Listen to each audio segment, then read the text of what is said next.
Hey guys, welcome back. Today we're diving into one of those chapters of history that sounds gloomy, muddy, and brutal, but is also strangely fascinating: life in Dark Age Britain. Forget the Hollywood knights in shining armor or cozy cottages with candles glowing in the window. The real story was much harder, dirtier, and in some ways more impressive. Because it was about ordinary people waking up every day to a world that seemed determined to knock them down, yet somehow they kept getting back up. If you enjoy this journey through the past, don't forget to hit that like button and subscribe. It really helps me bring you more stories like this. Now, let's set the scene. Dark Age Britain was not a vacation destination. Think less green hills and castles, and more muddy boots, smoky huts, and a stomach that never quite feels full. After the Romans pulled out in the 5th century, the island was left in a state of chaos. Infrastructure crumbled, cities shrank, and tribes fought for control. You weren't thinking about philosophy or fine art.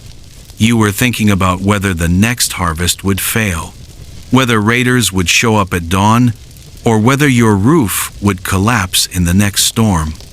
Survival was a full-time job. Most people lived in small wooden huts with thatched roofs. These weren't charming little cottages. They were drafty, smoky, and packed with family members, sometimes even animals. Imagine sharing a one-room hut with your parents, your siblings, maybe your grandmother, and 2 goats for warmth. Privacy was non-existent, and so was comfort. The smoke from the fire often lingered in the air because there was no chimney, just a hole in the roof. Your eyes stung, your clothes smelled like ash, and your lungs paid the price. But that fire was life. Without it, the cold, damp nights of Britain would kill you quickly. So what did people eat? Well, don't expect a medieval menu filled with roasts and pies. For the average villager, meals were simple, repetitive, and rarely satisfying. Pottage was the staple, a thick, soupy mixture of grains like oats or barley, boiled with water, sometimes bulked out with leeks, onions, or cabbage. On a good day, maybe a little bacon fat or a scrap of meat flavored the pot. Salt was precious and often reserved for preserving food rather than making it tasty. Bread was common but heavy, dark, and coarse, often mixed with beans or peas to stretch the flour. And meat? Forget eating beef or pork every day. Animals were worth more alive, providing milk, eggs, and wool. You might get chicken once in a while, or fish if you lived near water. And yes, people did poach from the Lord's land even though it was illegal. Hunger makes you bold. Now here's the thing: while peasants scraped by on watery porridge and hard bread, the nobility lived in a different world. Their feasts were not just about food, they were about showing off. Imagine walking into a great hall where roasted swans and peacocks were served, sometimes even dressed back in their colorful feathers just for show. Pies filled with spiced meats and fruits, sauces thick with exotic flavors like cinnamon and cloves, wine imported from distant lands. It was theater on a plate. To sprinkle pepper on your food was the ultimate flex, because pepper was worth more than gold in some cases. A handful of saffron could cost as much as a horse. Eating richly wasn't just about taste, it was about saying, "Look at me, I control the world." Religion also shaped the way people ate. The church enforced fasting days, especially Fridays and Lent, when meat was forbidden. Fish became the go-to substitute. For peasants, that usually meant salted herring or dried cod. For nobles, It could mean fresh pike, sturgeon, or even oysters. Monasteries built fish ponds to ensure a steady supply, and in some cases, monks bent the rules creatively.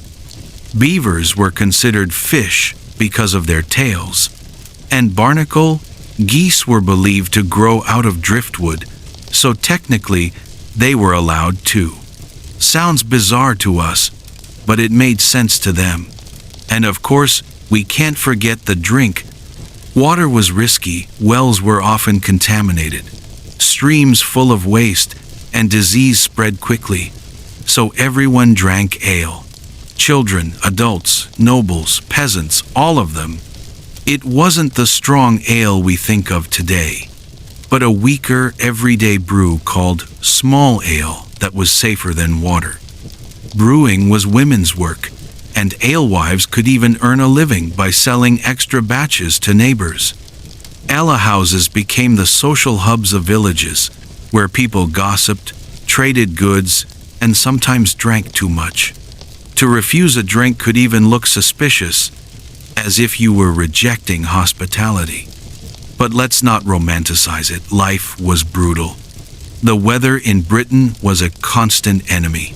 Rain didn't just fall, it invaded.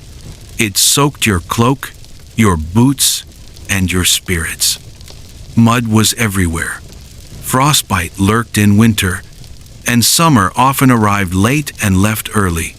People joked that there were 3 seasons: mud, more mud, and surprise frost. The wind rattled every roof. The snow broke ankles, and clouds became a mood that everyone felt in their bones.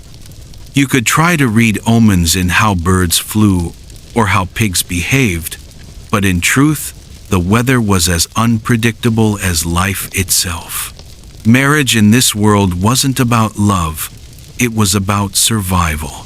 Families arranged unions to combine resources.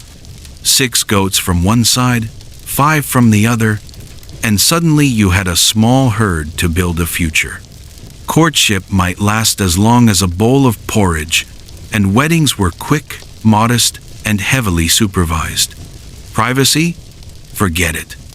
The community cared more about whether children would be born than whether the couple actually liked each other.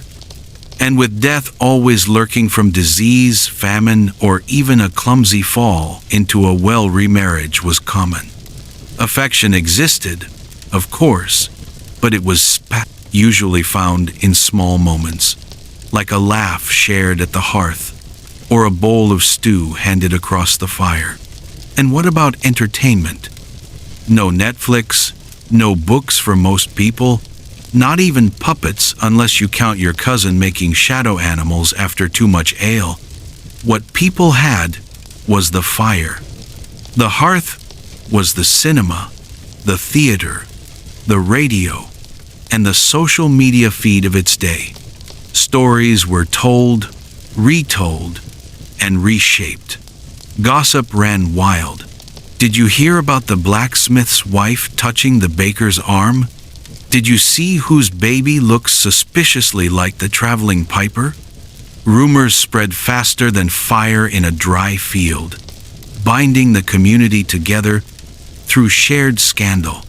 Musicians wandered through now and then with something like a harp, and dancing happened too, more flailing than graceful, but it kept spirits alive. Sometimes contests broke out: riddles, arm wrestling, even the occasional duel with a goose. Death was always close. To die quietly in bed was considered lucky, almost miraculous. More often, death came suddenly from plague, childbirth, accidents, or raids. Vikings were a constant fear, sweeping into villages to burn, steal, and kill. Even kings rarely died peacefully. Many were poisoned, betrayed, or struck down mid-rebellion. Monks told people to confess sins before death to secure a clean soul, and some folks confessed to things they didn't even do, just to be safe. But here's the remarkable part. Through all the hardship people endured, they patched roofs, shared food, told stories, and prayed for better seasons. They didn't see themselves as heroes, but survival itself was a quiet act of rebellion. To wake up another day, light a smoky fire, and take one more step into the mud that was victory enough. And that's just the beginning of our journey through Dark Age Britain. From the food on the table to the roofs over their heads, from scandal to survival, their lives were tough, but unforgettable. And believe me, there's so much more to uncover. Last time we walked through smoky huts, muddy fields, and the rough meals that kept people alive. But life in Dark Age Britain wasn't just about food and weather. It was about belief, law, war, and the fragile thread that held communities together.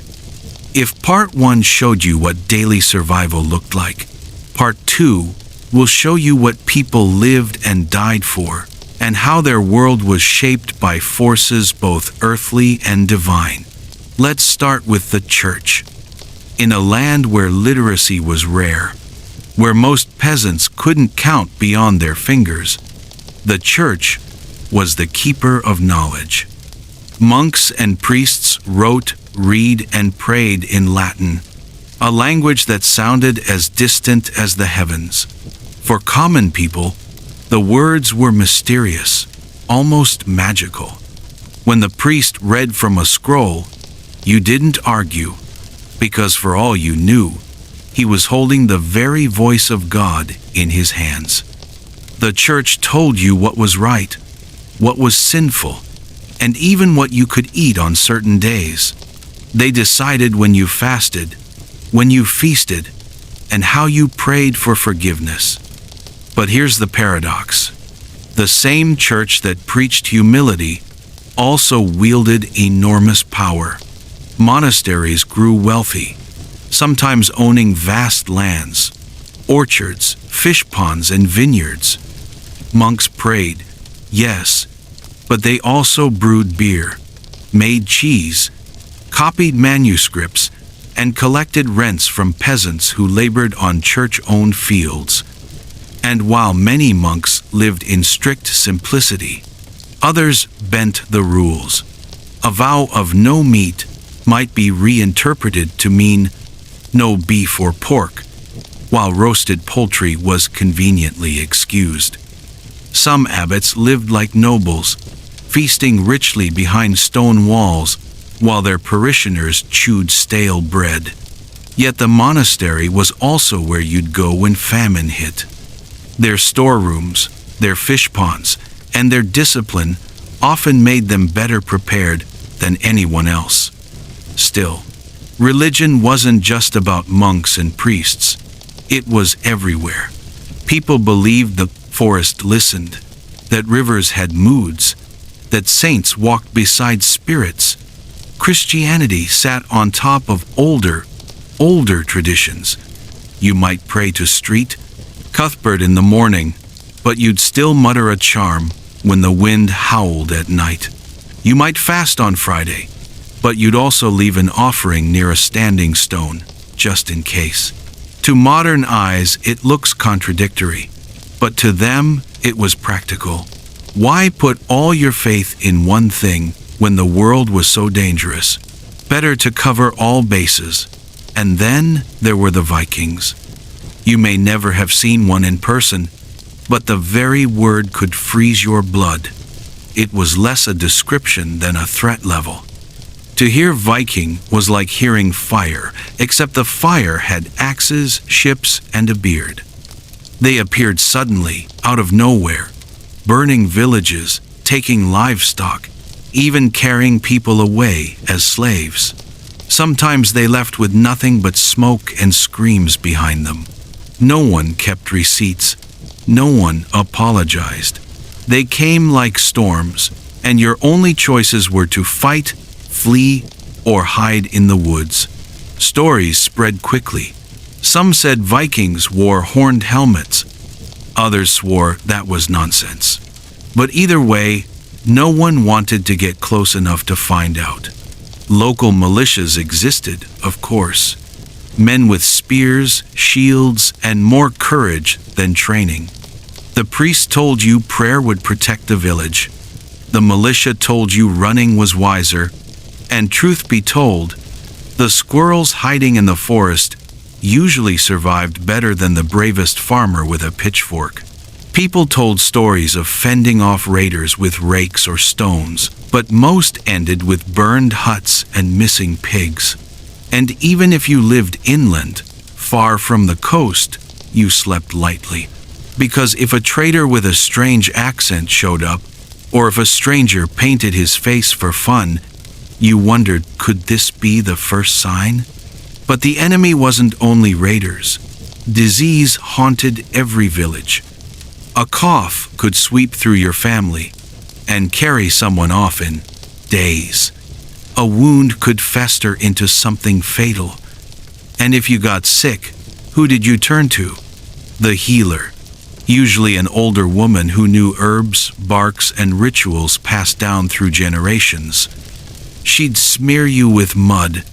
Not any mud, but sacred mud from a bog where, supposedly, a saint once sneezed.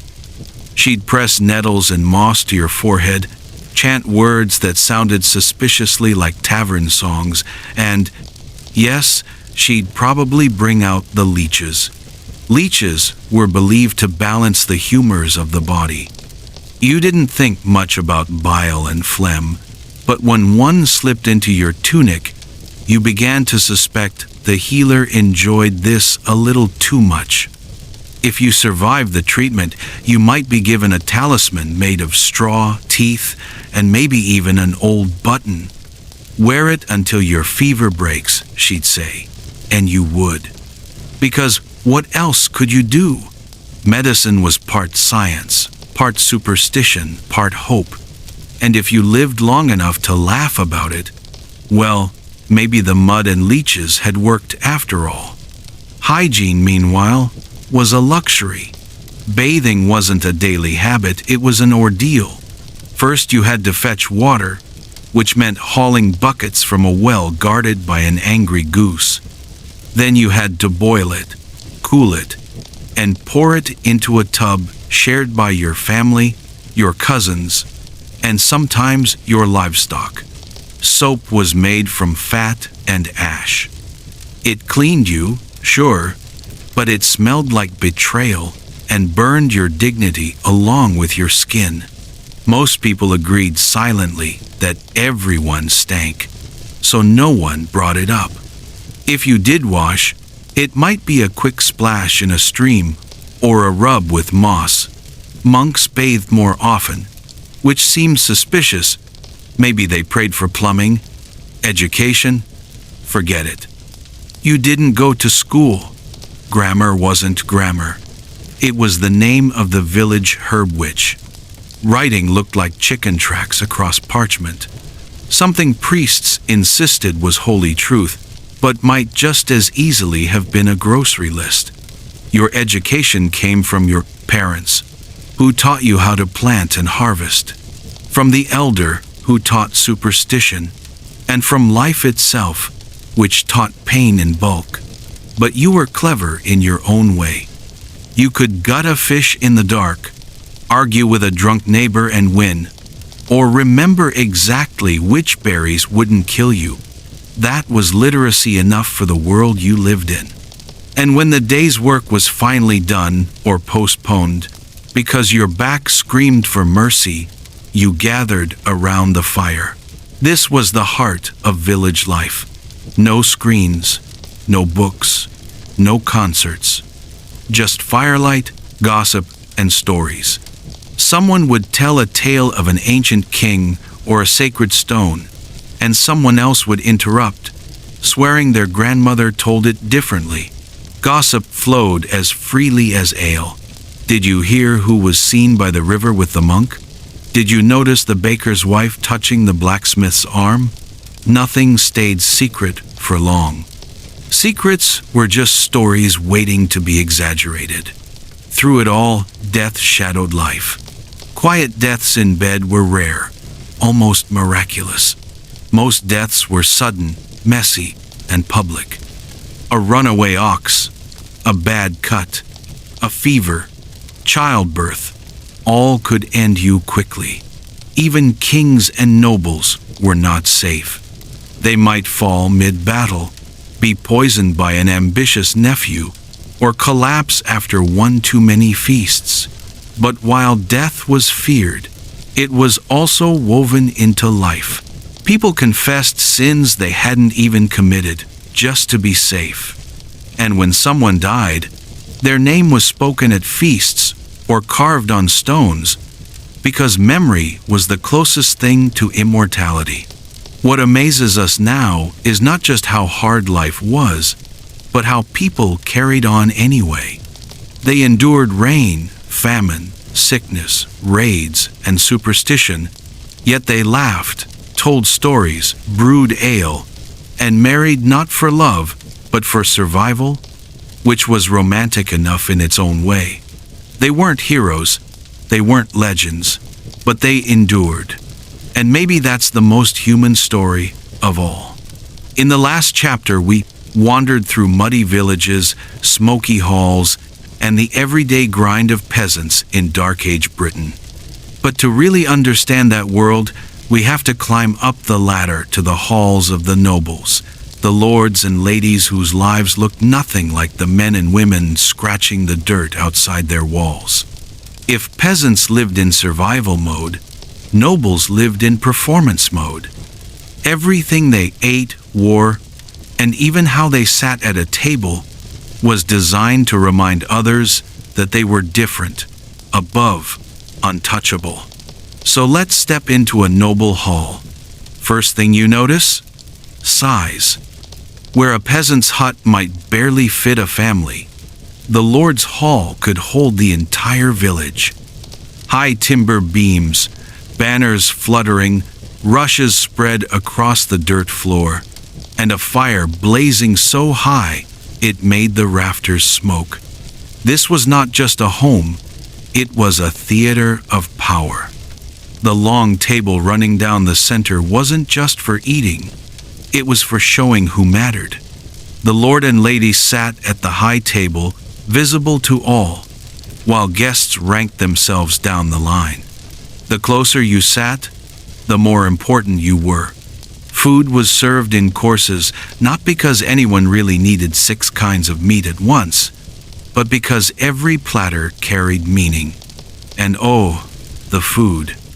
While peasants chewed coarse bread and pottage, nobles feasted on roasted venison, wild boar, swans dressed back in their feathers, even peacocks, their bright plumage reattached after cooking to dazzle guests.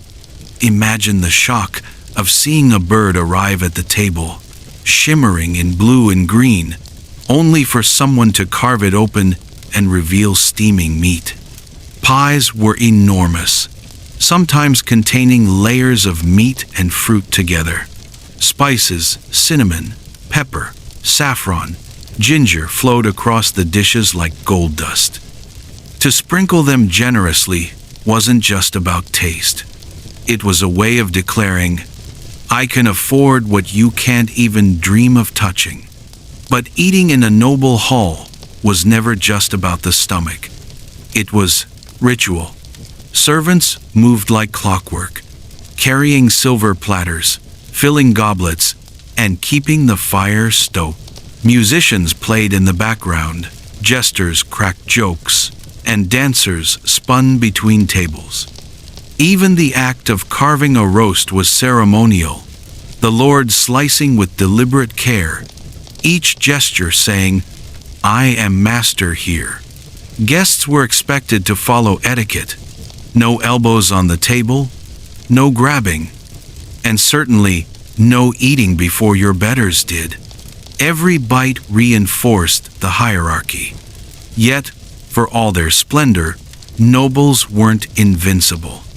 Their halls might have held warmth and spectacle, but fear still seeped in.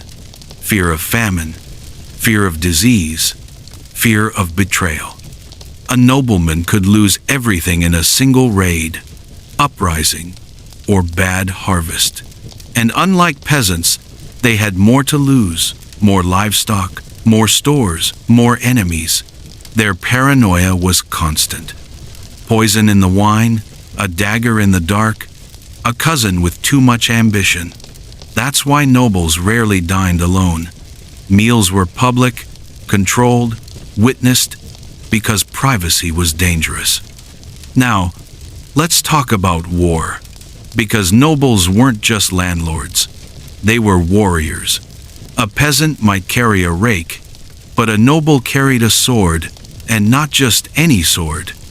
These were finely crafted, decorated weapons that signaled both wealth and status. Armor gleamed, horses were bred for strength, and when called to battle, a noble was expected to ride at the front. But war wasn't glorious the way bards sang it.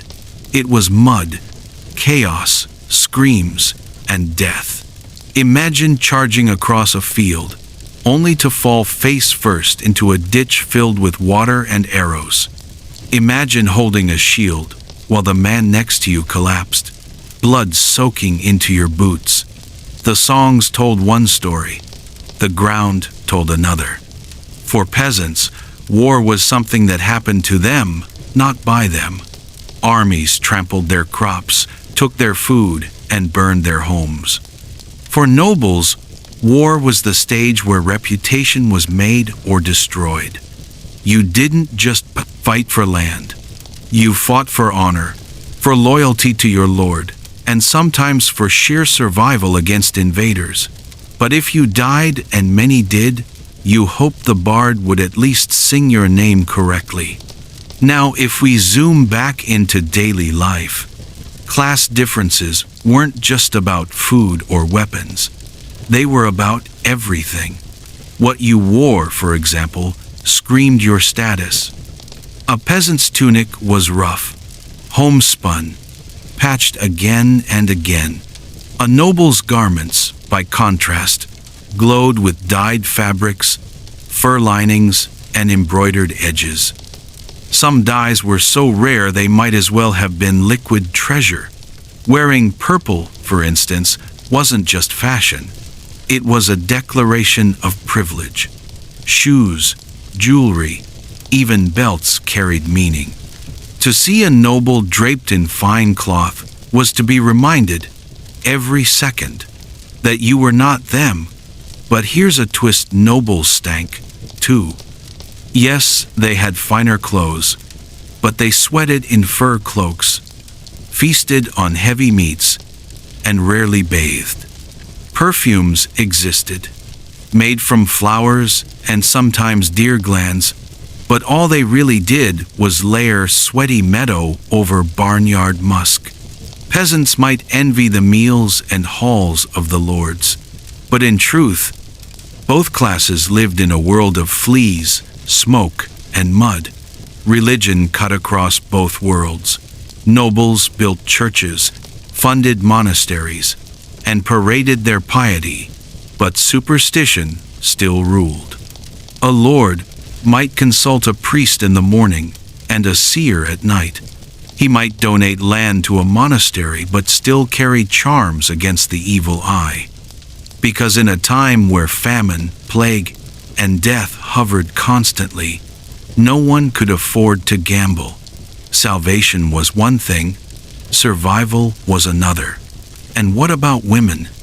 For peasant women, life was endless labor, tending fields, caring for children, brewing ale, spinning wool.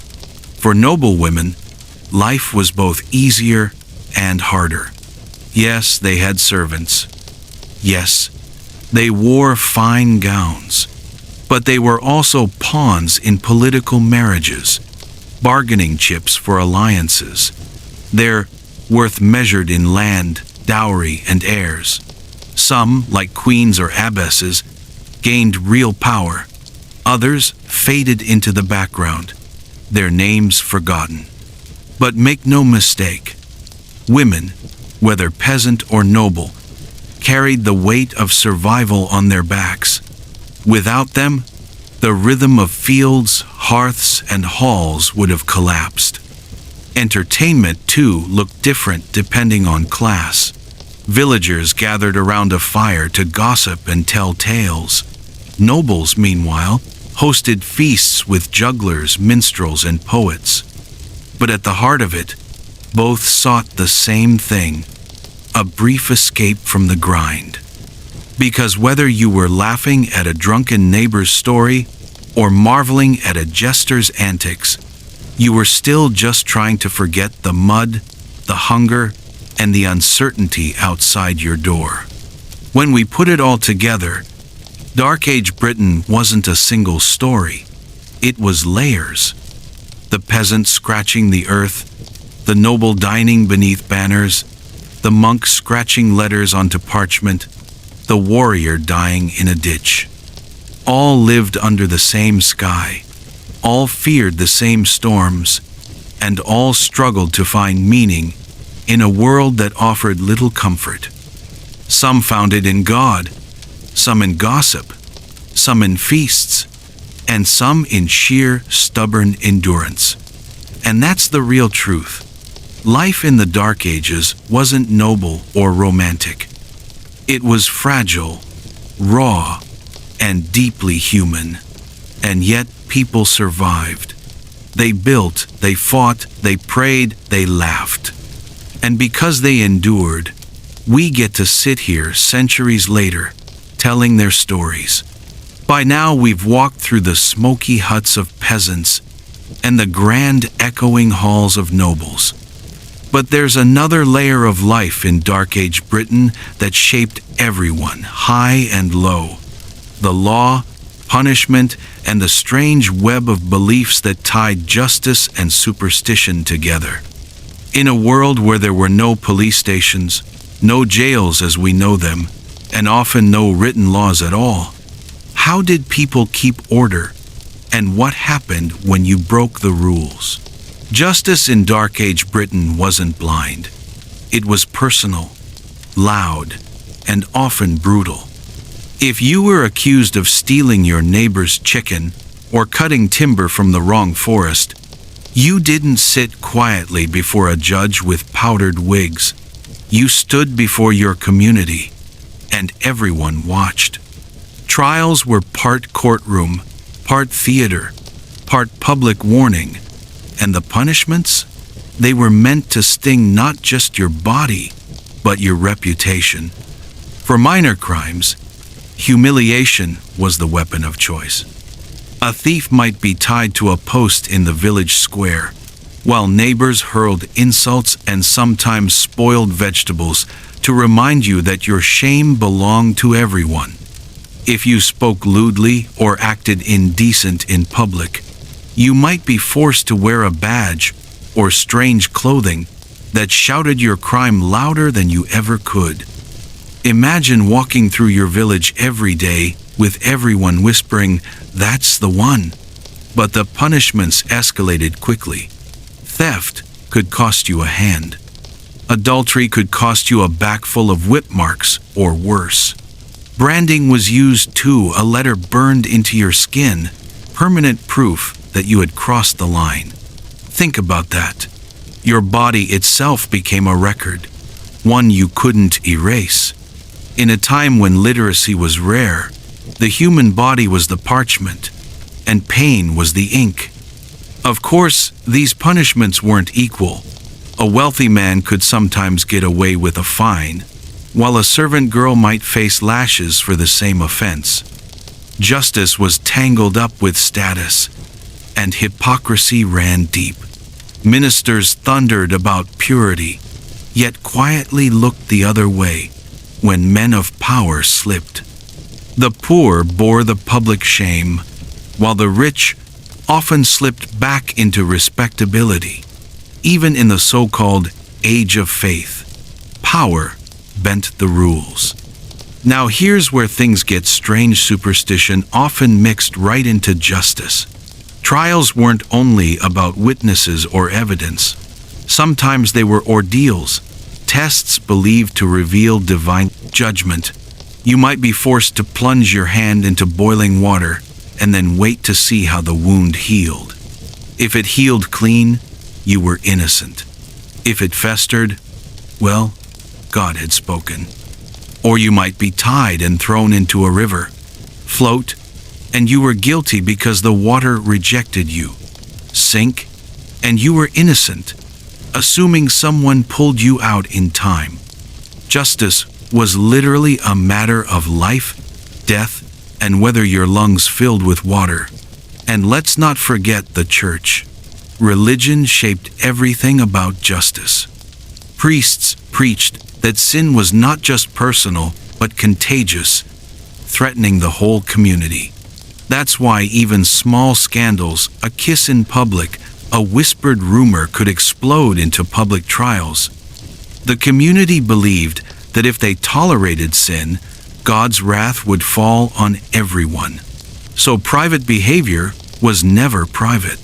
Desire, mistakes, shame, all of it became public property. But even with all this control, people still bent the rules. Adultery happened, prostitution thrived in port towns, and couples stole moments of affection behind barns and meeting houses. Ministers warned, neighbors gossiped, punishments fell, yet human nature kept breaking through. It's one of the clearest lessons the Dark Ages leave us.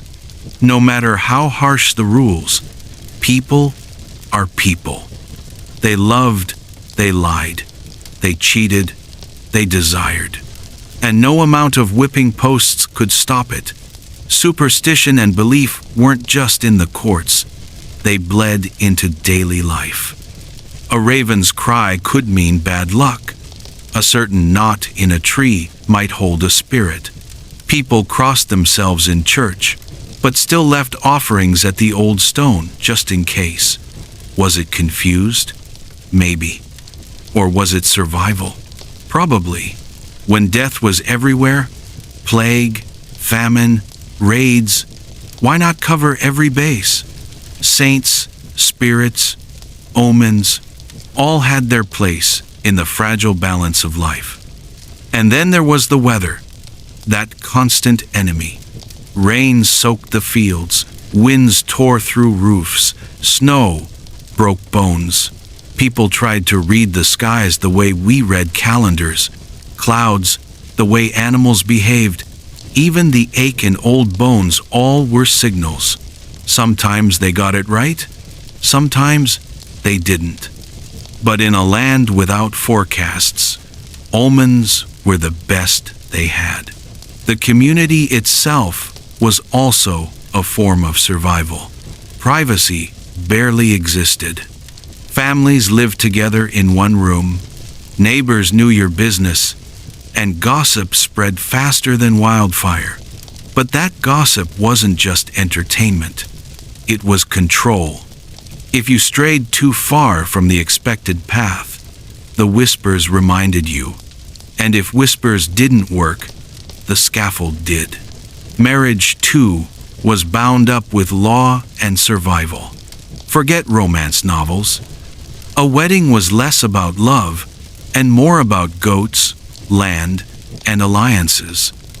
A bride and groom might meet the day of their vows. The ceremony was quick, the community gathered, livestock exchanged, and suddenly your life was tethered to someone who might chew too loudly but owned good fields. Love, if it came, was a bonus. Children weren't just family. They were labor, insurance against the high mortality rates. And if your partner died, and many did, remarriage was fast.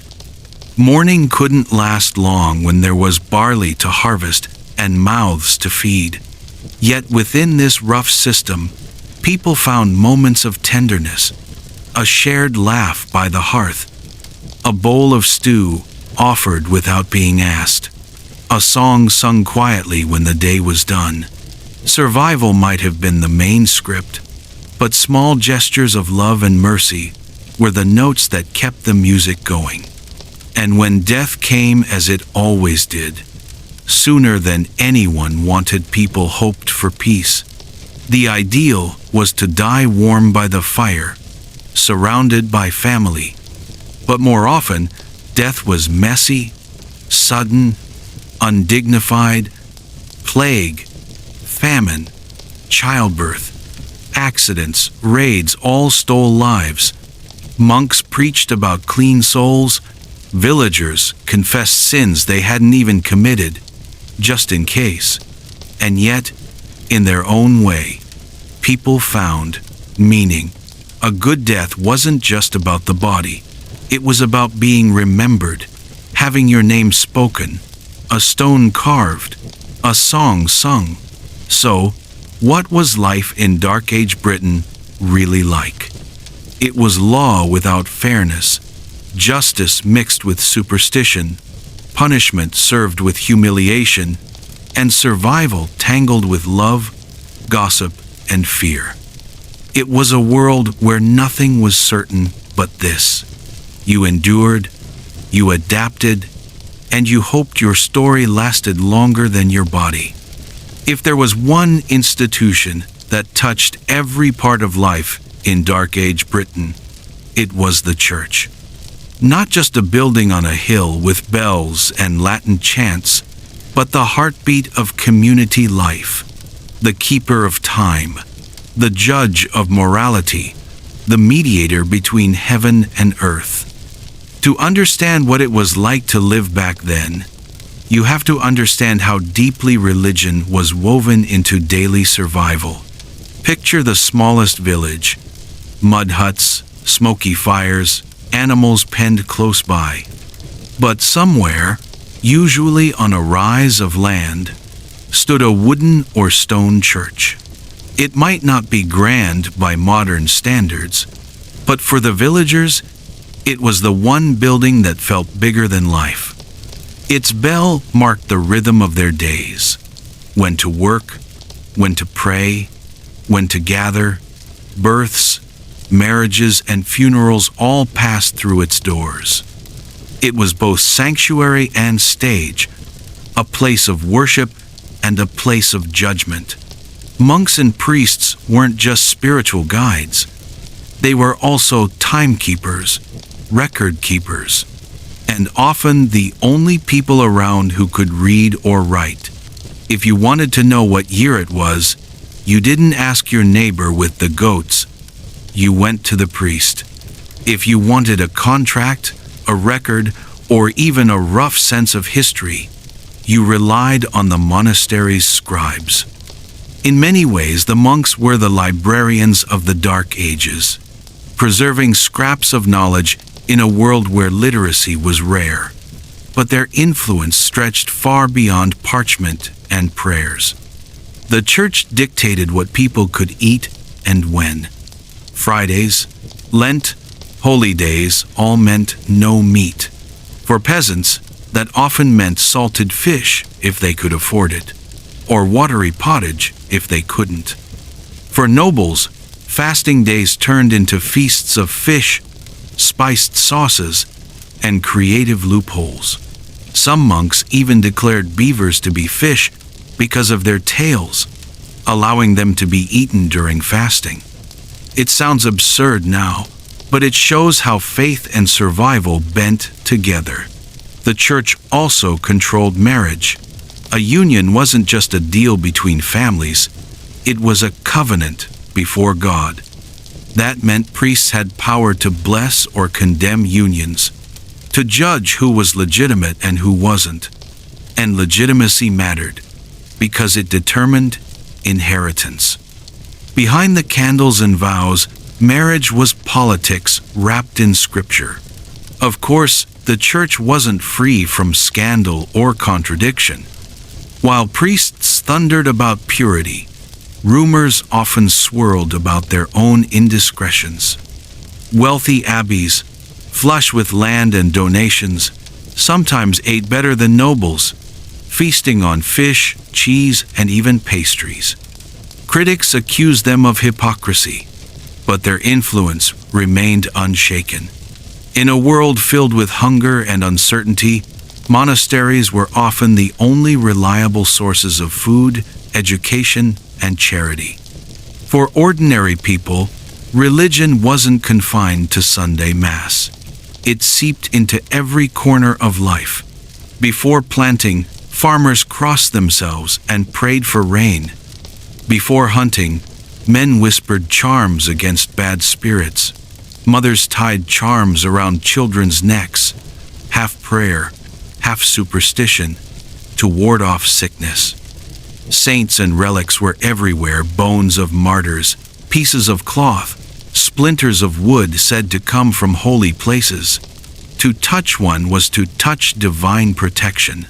But religion wasn't just comfort. It was also control. Break the church's rules, and you didn't just risk earthly punishment, you risked eternal damnation. Gossip wasn't only dangerous for your reputation, it was believed to endanger the whole community by angering God. That's why so many sins, from adultery to kissing in public, became public trials. The church and the community saw them as cracks in the wall of faith. If one person let sin in, it could ruin everyone. And yet, despite the stern sermons and fear of hellfire, people still bent the rules. Young couples stole kisses in barns. Merchants cheated on weights at markets. Soldiers sought comfort in taverns. Human nature didn't stop because a priest scowled. What the church did was create a constant negotiation between ideals and reality. And in that negotiation, society found its strange balance. Then there were the monasteries. Some were humble wooden halls tucked in valleys. Others were rising stone complexes with gardens, fish ponds, and scriptoria. Inside, life followed the rule of Saint Benedict, or similar codes: prayer, work, silence, humility. Meals were plain bread, ale, cheese, vegetables eaten in silence while one monk read scripture aloud. The goal wasn't indulgence but discipline. And yet, ironically, monasteries became centers of innovation in brewing, cheesemaking, and farming. Even today, some of Europe's most famous beers trace their origins back to those quiet stone halls. Monks weren't only praying. They were copying manuscripts by hand, preserving Roman texts, scriptures, and even bits of ancient science. Without them, much of classical knowledge would have vanished completely. Imagine the patience, sitting for hours with a quill, dipping into ink, copying line after line by candlelight, sometimes in unheated rooms. Their work was grueling, but it stitched together the thread of history. Still, monasteries weren't immune to the temptations of wealth. Some grew rich, receiving donations of land, cattle, even peasants to work their estates. Their fish ponds were stocked, their libraries full, their wine cellars deep. Critics pointed out that their lives looked suspiciously like those of nobles, despite vows of poverty. But even so, their role in stabilizing society was undeniable. When famine struck, monasteries often opened their stores. When war ravaged, they offered refuge. Religion also shaped how people faced death. Life expectancy was short, disease was rampant, and death was never far. Priests urged people to confess, to cleanse their souls before the end. Funerals were rituals not just for the dead but for the living, reminders that eternity waited for everyone. And in a world where plague or accident could end a life overnight, faith was often the only comfort. So what did the church mean in Dark Age Britain? It was fear and comfort, control and charity, superstition and structure. It bound people together, even as it sometimes trapped them. It gave meaning to suffering, even when it couldn't prevent it. In a world of mud, hunger, and uncertainty, the church was both the heaviest burden and the brightest candle. And maybe that's why, centuries later, we still talk about it. Because behind the incense and Latin chants, the monks with their quills, and the villagers whispering charms, lies the real story. People searching for order in chaos, for light in the dark, for hope in an age that felt endlessly fragile. If you really want to understand life in Dark Age Britain, you have to step out of the church and into the fields. Because no matter who you were, peasant, serf, or even a minor noble, the rhythm of your existence was set not by clocks or calendars, but by the land. The soil was your boss, the weather was your manager, and the harvest was the difference between life and death. Picture the start of a new planting season. There were no tractors, no machines, not even a decent plow for many villages. What you had was a wooden plowshare, sometimes tipped with iron if your lord was generous, pulled by oxen that moved slower than a hungover monk. Entire families turned out, stabbing the ground, dragging furrows, and praying the seeds wouldn't rot. And they prayed a lot. A bad harvest wasn't just an inconvenience. It meant hunger, sometimes famine, and everyone knew it. Children weren't spared from the grind. A boy of 7 might already be driving sheep, hauling water, or scaring birds away from seedlings by clapping bits of wood together.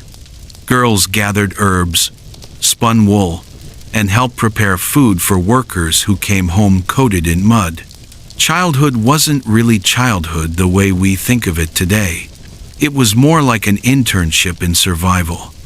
And yet, despite the drudgery, there was rhythm, almost poetry, to the agricultural year. Spring was for sowing, summer was for tending, autumn was for harvesting, winter was for endurance. Each season came with its own challenges, its own celebrations. When seeds were planted, people gathered for blessings.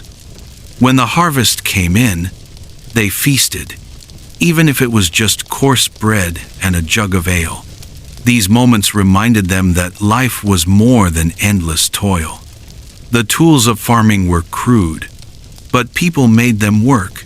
Sickles, scythes, wooden hoes, baskets woven from reeds. Even manure was treated like gold, carefully collected and spread to coax more from the soil. Nothing went to waste.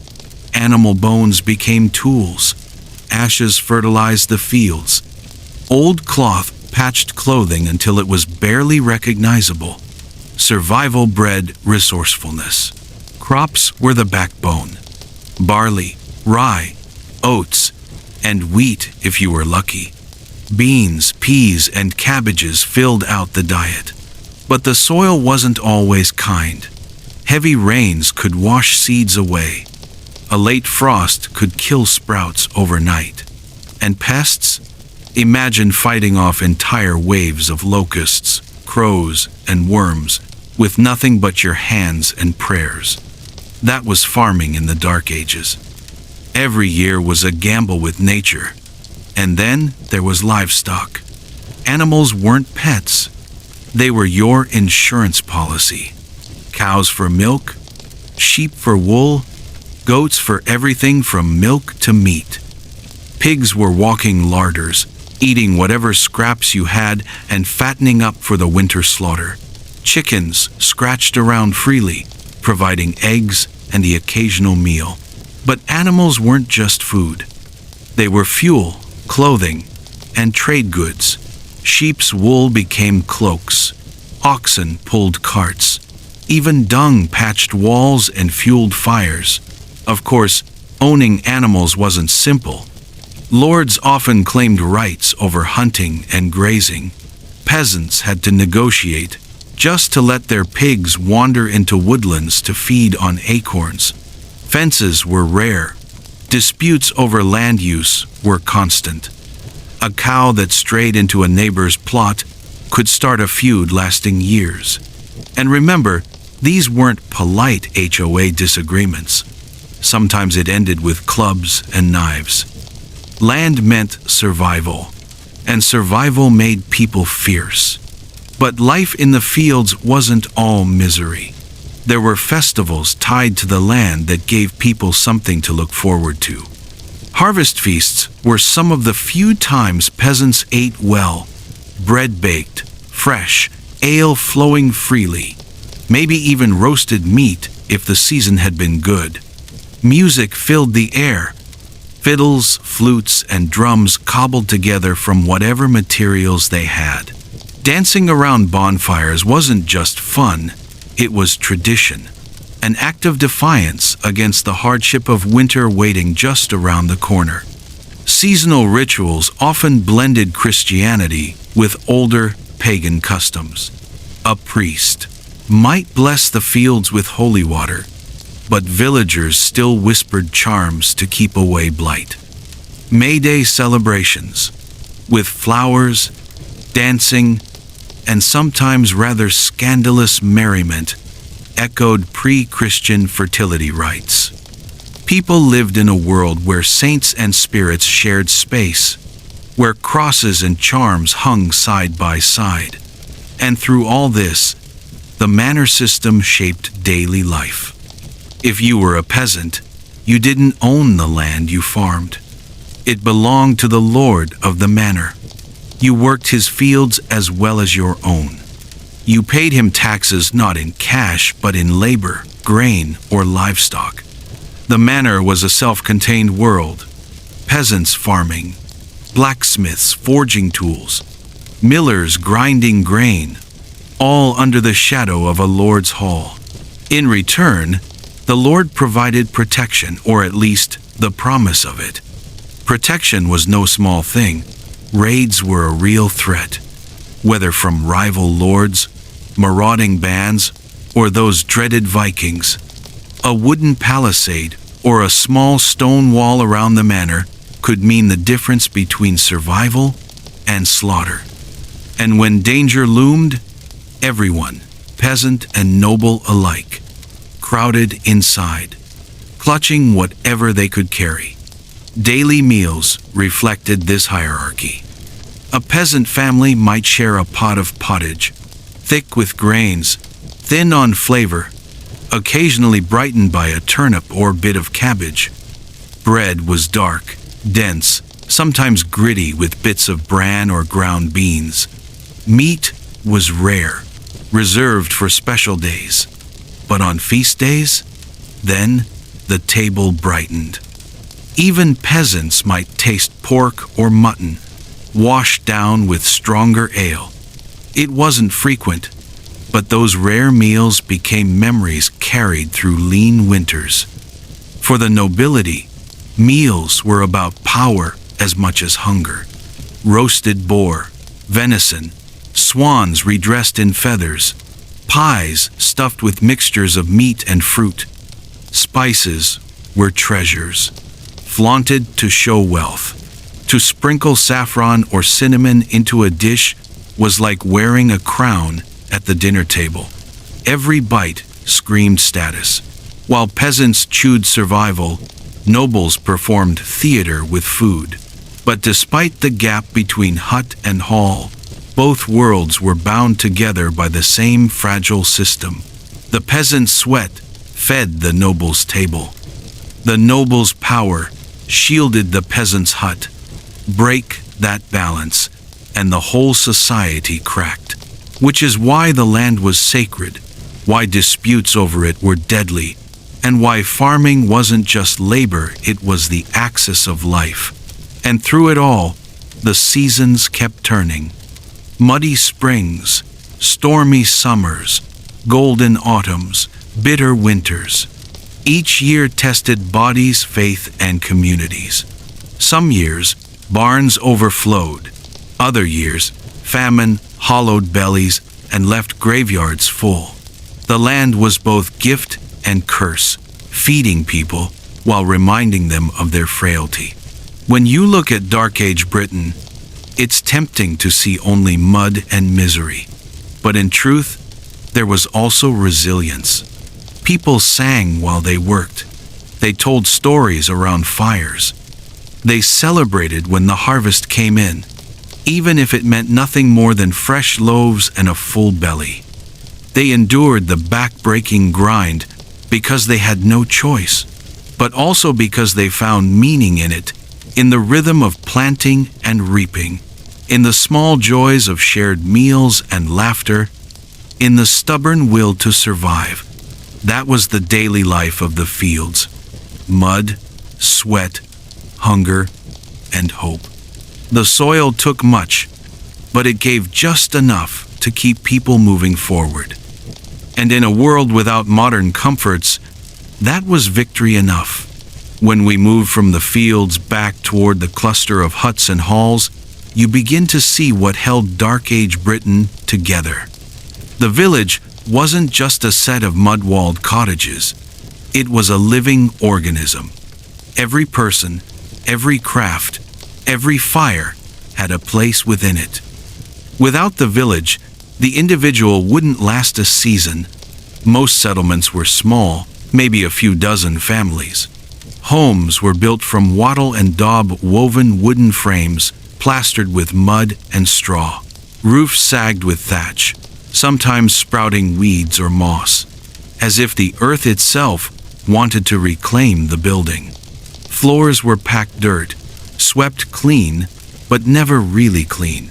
The smell of smoke, livestock, and damp wool clung to everything.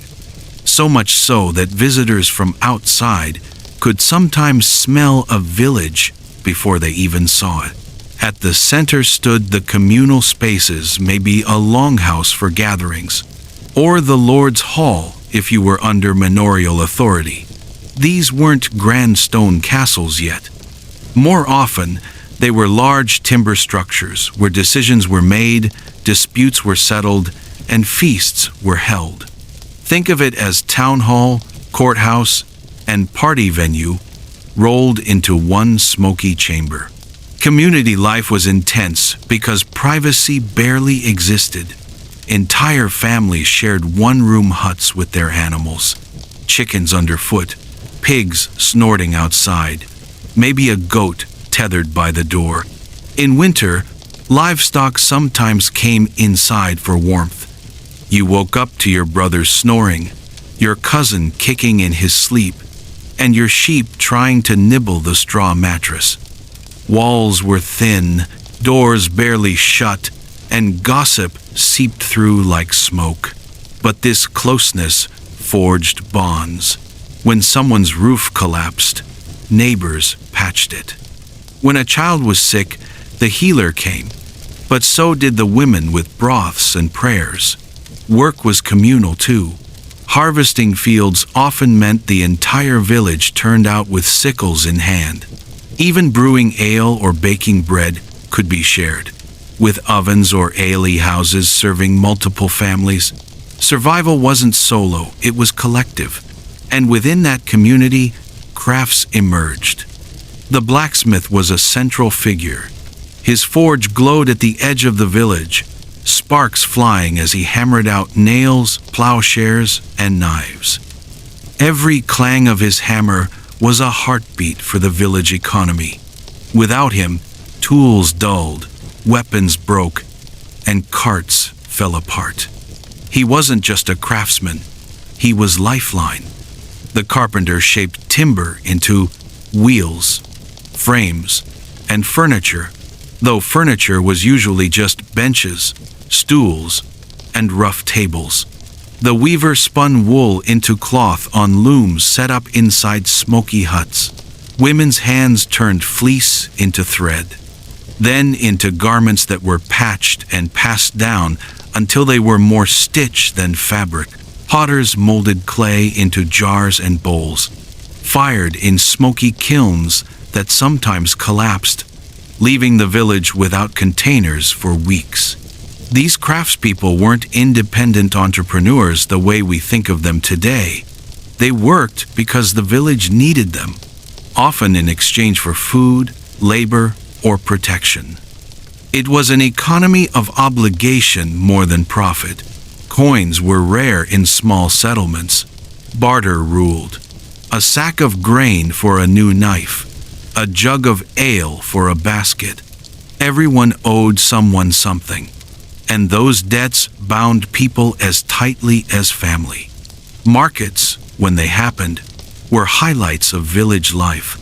Picture a muddy open space suddenly filled with stalls, traders, and noise. Farmers sold surplus beans, craftsmen displayed wares, women traded eggs for cloth, and children ran wild between the legs of oxen and donkeys. Exotic goods occasionally appeared: salt from coastal towns, honey from distant hives, or even a strange spice brought by a traveling merchant. To see peppercorns or silk was like glimpsing another world. The village was also bound together by law and custom. Disputes over land, animals, or insults were settled at assemblies. The Lord's Reeve, or sometimes a group of elders, listened to complaints. Justice wasn't blind. It was personal. If your goat destroyed your neighbor's garden, you might owe him a bushel of grain or a day's labor. For serious crimes, punishments were public, and humiliating stocks, whippings, or worse. The goal wasn't rehabilitation. It was warning. Religion stitched itself into every corner of life. The church, even if just a wooden chapel, stood as a spiritual anchor. Bells marked time, priests preached obedience, and saints were invoked for every trouble from childbirth to toothache. Yet pagan echoes still lingered. Villagers hung charms, muttered old prayers to trees and rivers, and feared omens in birds or storms. The world was sacred and haunted all at once. Festivals brought color to the mud. Christian holy days often layered themselves over older rituals, creating celebrations that mixed hymns with dancing, prayers with bonfires. May Day meant flowers and ribbons. Harvest festivals meant music, ale, and stories told long into the smoky night. Winter feasts, often tied to Christmas, were desperately needed bursts of joy in the bleakest season. These moments weren't just distraction. They reminded people why they endured the grind of daily life. Children grew up fast here. By 10, many were already helping in fields or learning a craft. Play existed: simple games with sticks, stones, or carved wooden toys, but it was short. Life expected contribution. Elders, meanwhile, carried authority. Grandparents told stories of better harvests and harsher winters, their words shaping memory and culture. They were living libraries in a world where books were rare. Women's roles were everywhere. They brewed ale, spun wool, tended gardens, cared for children, and often joined in harvest labor. Many households would have collapsed without their work, and yet laws and customs often gave men authority in public. Still, women wielded quiet power in the hearth, in healing, and in the subtle art of gossip that could shape reputations as much as law. And looming over it all was hierarchy. Peasants bent to lords. Lords owed service to kings. The chain of obligation stretched from mud hut to throne. But in daily life, it was the village web of relationships that truly mattered. Your survival depended less on distant rulers than on whether your neighbor helped mend your roof or lent you seed grain. Life in these villages wasn't glamorous. It was smoky, muddy, and loud, but it was also full of resilience.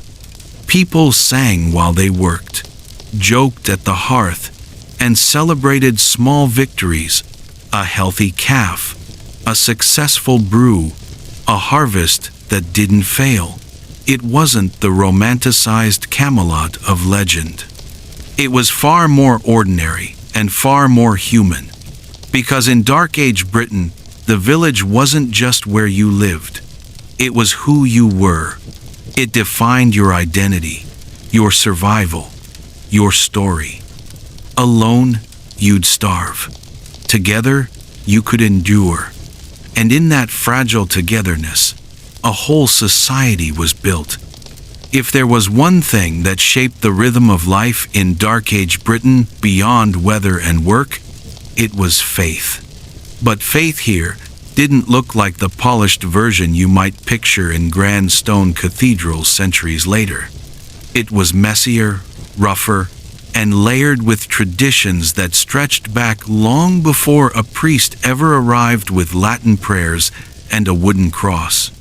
Christianity had reached Britain during the Roman occupation, but when the legions withdrew, so too did much of the formal church structure.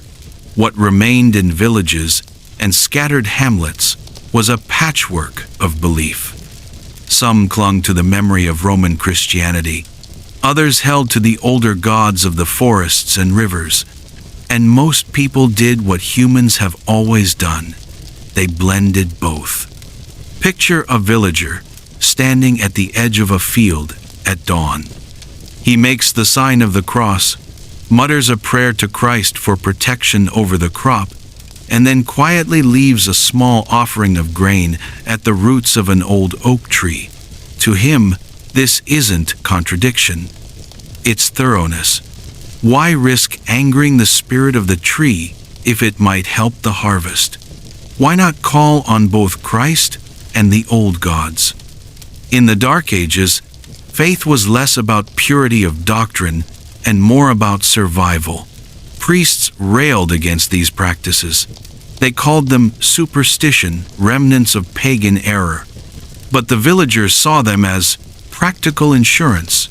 The forest was too mysterious, the storms too fierce, the winters too deadly to trust just one source of help. So saints and spirits coexisted. Holy wells, once dedicated to Celtic deities, became shrines to Christian saints.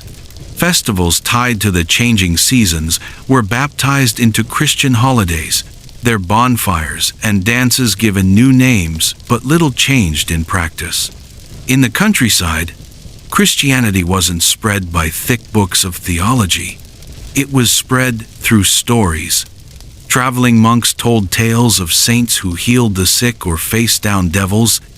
Villagers repeated them around fires, adding details, blending them with older folk legends. Over time, Street Bridget began to sound a lot like the goddess Brigid of Celtic lore. The line blurred, and nobody seemed too concerned about it. Everyday rituals reflected this blend. Mothers would hang crosses over cradles, but also tie herbs and bones above the bed to ward off spirits. Farmers would attend church on Sunday, but whisper prayers to the river before casting nets. Weddings might be blessed by priests, but also sealed with old customs like jumping over fire or circling sacred stones. Faith wasn't confined to the chapel, it spilled into forests, fields, and hearths. But Christianity still mattered deeply. The church gave people structure, community, and hope of salvation. Priests reminded villagers that their lives of mud, hunger, and toil were not the whole story, that heaven awaited those who endured faithfully. In a world where plague could strike at random and Vikings might appear on the horizon, that promise mattered. It gave meaning to suffering and dignity to lives that might otherwise feel unbearably small. At the same time, the church became a keeper of law and morality. Priests preached against theft, adultery, and drunkenness. They threatened sinners with hellfire and promised mercy through confession. Villagers listened, though not always obediently. Old habits died hard. A man might leave church, inspired, and still sacrifice a chicken to the old gods on his way home. The church may have frowned, but the community shrugged. Everyone knew that people hedged their bets. One of the most fascinating aspects of Dark Age faith was the obsession with omens. A raven circling overhead, a dog howling at midnight, a sudden storm out of nowhere, all were read as messages. The priest might say they were warnings from God. The village elder might say they were signs from Woden or spirits of the ancestors. Either way, people lived with eyes wide open, searching for meaning in every creak of the roof and every shift of the wind. Fear and hope walked side by side in this spiritual landscape. Fear of damnation, fear of angry spirits, fear of curses, but also hope for healing, for miracles, for divine protection. Healers often blurred the line between medicine and magic. They mixed herbs with prayers, invoked saints while muttering charms, used holy water alongside moss and mud. To them, it wasn't contradiction. It was the full arsenal against illness. Festivals made the blending especially visible. Christmas merged with winter solstice celebrations, feasting, evergreen branches, and firelight carried from pagan rites into Christian holy days. Easter took on elements of spring fertility rituals. Saints' feast days sometimes overlapped with older local celebrations of harvest or midsummer. What mattered most was that the year had rhythm moments to pause, feast, and remind yourself that life wasn't only hardship. In the village, the church bell was both sacred and practical. It called people to worship, but it also marked time, announced danger, or warned of fire. It was the one sound that cut through the noise of daily life with authority. Priests often doubled as record keepers, scribes, and mediators in disputes. Even those who barely understood their Latin sermons respected their role. The priest wasn't just a man of God. He was often the only link to a crowder, larger world. Of course, hypocrisy and inequality crept in. Wealthy lords secured masses to be said for their souls, while peasants scraped together offerings of eggs or grain. Monasteries grew rich, their stone walls rising higher while villages around them stayed poor. Yet monasteries also offered refuge, learning, and sometimes food during famine. People criticized and depended on them in equal measure, and beneath it all was a sense that the world was enchanted. The forest wasn't just trees, the river wasn't just water, the night sky wasn't just stars. Everything was alive, charged with presence. Christianity didn't erase that worldview, it merged with it, reshaping it but never fully replacing it. To live in Dark Age Britain was to live in a world where every shadow might hold a spirit, every illness might be a punishment, and every blessing might be a miracle. Faith wasn't a neat, orderly thing. It was a survival tool, a source of hope, a way to explain the unexplainable. And it was everywhere. In the smoke of the hearth, in the whispers before planting, in the prayers over the dying, in the bonfires of midsummer. Religion wasn't a separate part of life. It was the fabric that bound life together, even if the threads came from many different looms. So when you imagine Dark Age Britain, don't picture villagers choosing between Christianity or paganism. Picture them holding both in their hands, using whichever seemed useful at the moment. Picture a mother crossing herself and then hanging a charm over her baby's cradle. Picture a farmer kneeling in church and then leaving a coin at a sacred spring. This was faith in the Dark Ages.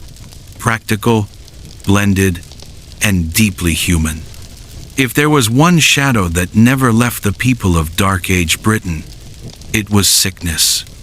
Imagine living in a world where even a simple cough could spiral into something deadly, where a small cut on your hand might turn black and kill you within days. There were no hospitals, no antibiotics, no vaccines. The line between life and death was razor thin, and everyone knew it. Most people didn't understand germs or infection. They explained illness in terms of spirits, curses, or imbalances of the body. A fever might mean God's anger, a curse from a jealous neighbor, or perhaps the influence of bad air rising from the marsh. Healing was a mix of herbs, charms, and prayer. A local wise woman might give you a poultice made from garlic and honey, but she'd also whisper a charm as she tied it on. To her, both were medicine. Childbirth was perhaps the greatest gamble of all. For women, bringing new life into the world meant standing at the edge of death. Midwives did what they could with herbs, hot water, and experience, but complications were common. A fever, bleeding, or a baby born the wrong way could easily mean tragedy. Every family carried stories of mothers or infants lost, and those losses left scars not just in households, but in the whole village. And then there were the Great Plagues. Long before the famous Black Death of the 14th century, outbreaks swept across Britain in the early medieval period. Some accounts speak of whole villages emptied, fields left untended, and churches filled with the sick. People buried their loved ones quickly, often without proper rites, terrified that the sickness might leap from body to mourner. Imagine the fear of hearing coughing in the night, of watching your neighbors vanish one by one. Survival wasn't guaranteed. It was luck. Hunger, too, was a constant threat. One bad harvest, one summer of storms, or a plague of crop disease could mean famine. Bread loaves grew thinner, pottage more watery, and people grew desperate. Chroniclers tell of peasants boiling weeds, grinding acorns into bitter flour, or even chewing bark when there was nothing else. The gnawing emptiness in the belly became a familiar companion. For nobles, hunger was less immediate, but still real. Their storerooms of salted meat and barrels of grain could carry them through lean years, but even castles felt the pinch when famine spread across regions. Feasts shrank, exotic spices became rarer, and generosity gave way to rationing. Lords had to choose: feed their retainers, their households, or risk revolt by letting the poor starve at their gates.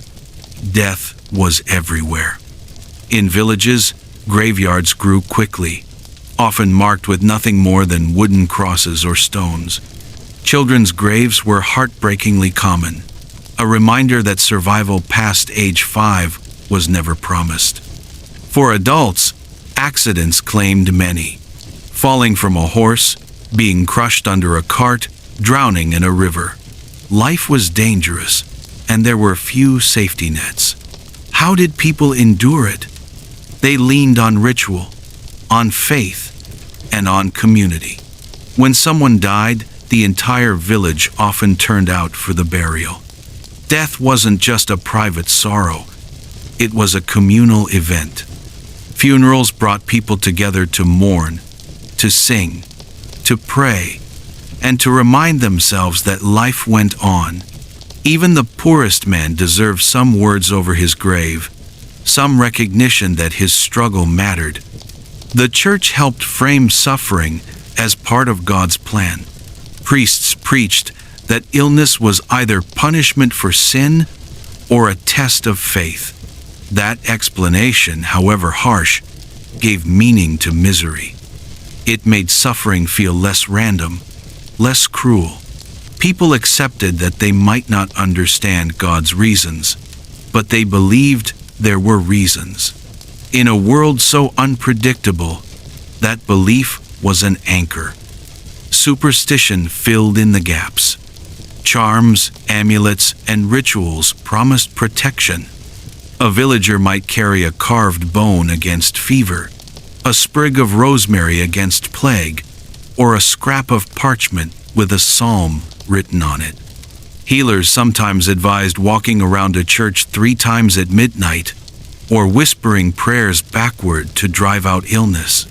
To us it sounds strange, but to them, anything that offered hope was worth trying.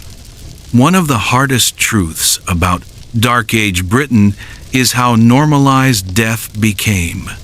Children grew up watching siblings die, parents burying infants, grandparents fading in the corner of smoky huts. People didn't pretend death was far away, they lived alongside it. And yet, instead of crushing them, this closeness to mortality often gave them resilience. They celebrated when they could, laughed when they could, and found joy in small victories. A healthy lamb born, a full loaf of bread, a safe return from the fields. Fear of death also shaped law and culture. Punishments were brutal partly because life was already cheap. A thief might lose a hand, a murderer might be hanged in the village square. Public executions weren't just justice, they were warnings. Everyone needed reminding that death was never far away, and stepping out of line could bring it sooner. At the same time, communities cared for their sick and weak as best they could. Families were tight-knit, and neighbors often stepped in when someone was struck by illness. They shared food, tended children, and dug graves together. In the Dark Ages, survival wasn't just about strength, it was about solidarity. Alone, you stood little chance. Together, a village could weather storms that no individual could survive. Even with all the fear and pain, there was a strange beauty in the way life and death intertwined. The cycle of seasons reminded people that after winter came spring, after famine came harvest, after death came new birth. They saw their lives as part of a rhythm much larger than themselves, a rhythm that stretched from ancestors long gone to children not yet born. That perspective gave them strength to keep going, even in the darkest years. So when you picture Dark Age Britain, don't just see mud, hunger, and sickness. See resilience. See mothers carrying on despite loss, fathers sowing fields they might not live to harvest, children playing in the dirt even with famine at the door. Life was fragile, yes, but it was fiercely lived. Every breath was an act of defiance against the constant presence of death.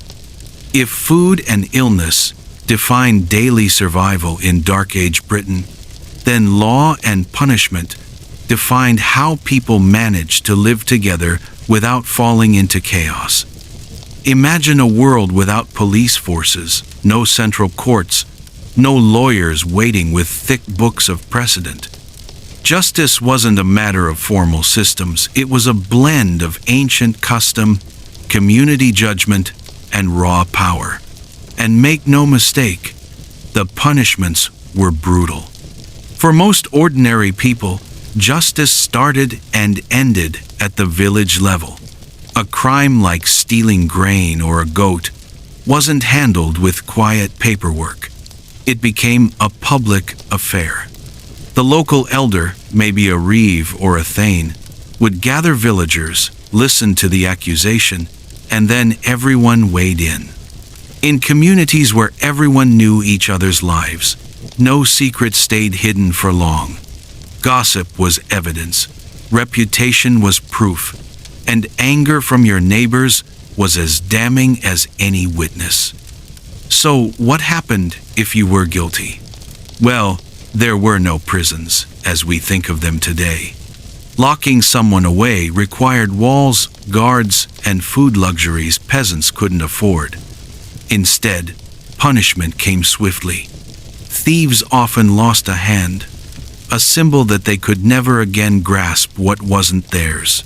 More serious crimes could cost your life, and executions were deliberately public. The sight of a hanging or a beheading served as a reminder to everyone. Step out of line, and this could be you. Not all punishments were bloody. Some were designed to humiliate. You might be forced to stand on a scaffold while your neighbors jeered, or paraded through town carrying a sign declaring your sin.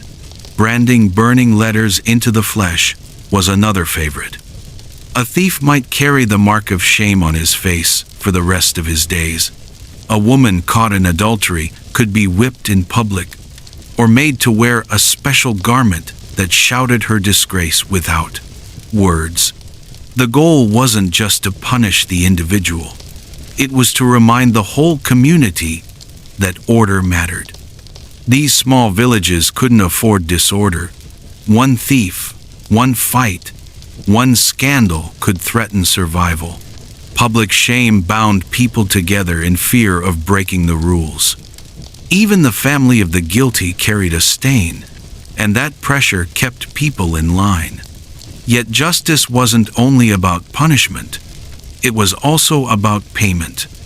The system of wergeld, literally man price, put a value on human life and injury. If you killed someone, instead of automatic execution, you could sometimes pay their family a set amount. The price varied. A noble's life was worth far more than a peasant's, and injuries had a sliding scale. Break someone's arm? Pay one rate. Knock out a tooth? Another rate. The idea sounds cold, but it was practical. Feuds destroyed communities, and wergeld gave families compensation without endless cycles of revenge. Still, revenge lingered. Blood feuds were common, stretching across generations. A quarrel that began with a stolen sheep could end years later with burned huts and dead cousins. People carried grudges, and without strong central authority, vengeance often felt like the only justice available. Lords and kings tried to curb this with law codes, but out in the countryside, the rhythm of justice still followed old patterns. An insult, a wound, a retaliation. The church, of course, tried to shape this world of rough justice. Priests preached mercy, forgiveness, and the idea that sin was worse than crime. Confession and penance became forms of justice too. Instead of losing a hand, a thief might be told to fast, to pray, to give alms to the poor. But church law sat uneasily beside secular custom. Many villagers listened politely to the priest, and then turned back to the village elder for the punishment that felt real. Trials themselves could be bizarre by modern standards. Trial by ordeal was one of the most famous. To prove innocence, you might be forced to plunge your hand into boiling water, carry a red-hot iron, or be thrown into a river with your arms tied. If your wounds healed cleanly, God had declared you innocent. If they festered well, you were guilty. Superstition and faith were bound tightly to law, and people truly believed divine judgment would reveal the truth. There were lighter disputes, too, arguments over land, inheritance, or livestock. These might be settled with oaths, sworn on relics or holy books. Breaking an oath wasn't just lying, it was inviting God's wrath, something few dared risk. In a world without signatures or written contracts for most peasants, a man's word backed by faith carried enormous weight. Punishment for women often revealed society's double standards. A man's adultery might be overlooked, especially if he was wealthy. A woman's infidelity, on the other hand, was treated as a threat to lineage, inheritance, and honor. The punishments were harsher, the shame deeper, and the consequences longer lasting. This wasn't just about morality. It was about power, property, and control. Children weren't spared either. A boy caught stealing might be beaten, shamed, or pressed into labor as repayment. The idea of protecting childhood innocence didn't exist as it does now. Children were expected to work, to obey, and to bear punishment like any other villager. Justice was blunt, and mercy was rare. And yet, within all this harshness, there was also a strange kind of order. People knew the rules, and while they were harsh, they were consistent. Everyone understood what might happen if they stole, if they lied, if they crossed a neighbor. Fear of punishment, shame, and even divine wrath kept villages functioning in the face of hunger, disease, and violence. Without it, communities might have torn themselves apart. When nobles broke laws, the picture grew more complicated. A lord who committed murder could often avoid punishment entirely by paying wergild or by flexing his influence. The rich had more options to bribe, to pay, to settle matters with a feast rather than a scaffold. Justice was not equal, and everyone knew it. For peasants, it reinforced the reality that their lives were cheaper, their fates less secure. Still, justice in Dark Age Britain wasn't only about fear, it was about identity. To be part of a community meant accepting its rules, its punishments, and its rituals of shame. Outsiders, vagabonds, strangers, wanderers were feared partly because they didn't fit within this web of accountability. A man without a village, without family ties, was dangerous because no one could be held responsible for him. Law and order were communal, not individual. In the end, law in Dark Age Britain was less about fairness than about survival. Every punishment, every ordeal, every jeering crowd around a scaffold reinforced the same message. This is how we hold the line against chaos. It was messy, unequal, often cruel, but it kept villages together in a world that seemed determined to tear them apart. If justice kept people in line during the day, then faith and fear kept them awake at night. In Dark Age Britain, religion wasn't a Sunday activity. It was the very air people breathed, a constant reminder that every action, every mistake, every temptation carried eternal weight. But this wasn't the calm, quiet faith you might imagine in a modern church. It was a strange blend of Christian teachings, old pagan traditions, and raw superstition. Picture this. The village priest stands in front of a thatched chapel, wooden cross raised, reading scripture in Latin. Most of the people listening don't understand a single word, but they believe the words matter anyway. Latin was a holy language, even if it sounded like noise to their ears. Faith in those sounds, in those rituals, was enough. After all, if you didn't show up, your neighbors would whisper, and the priest would knock on your door asking why your soul was missing. Christianity by this time had spread across the British Isles, but it hadn't erased the older gods entirely.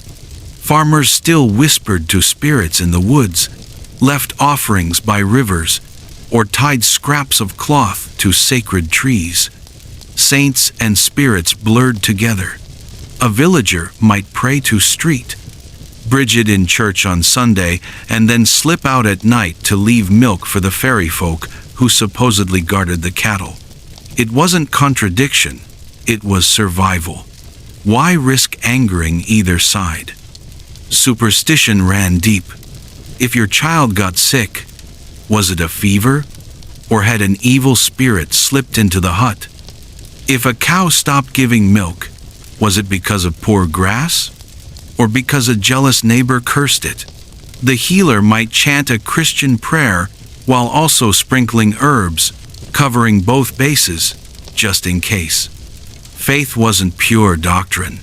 It was a toolbox, and people used every tool they could find. And then there was the devil. To medieval villagers, he wasn't an abstract symbol. He was real, close, lurking in the shadows. Every misfortune had a potential devil's fingerprint. The wind tearing your roof away, the strange shadow across your field, the sudden death of your child, all could be explained as Satan at work. Priests warned constantly of hellfire, demons, and temptation. Fear kept people close to the church, even when they didn't fully grasp the theology. But fear wasn't everything. Faith also gave people hope. Imagine being a peasant, staring at endless mud, hunger gnawing, death around every corner. Believing in heaven gave meaning to suffering. If life on earth was misery, then paradise after death was the reward for patience and faith. Sermons promised that the poor would be lifted up, that those who endured hardship with humility would find glory in the next life. This belief kept many going when reality offered little else. The church also shaped daily rhythms. Bells marked hours of prayer. Holy days punctuated the grind of work. Festivals tied to saints' days often replaced older pagan celebrations, blending into a new calendar. Christmas fell near the old winter solstice. Easter echoed spring fertility rites. People didn't care so much about the origins.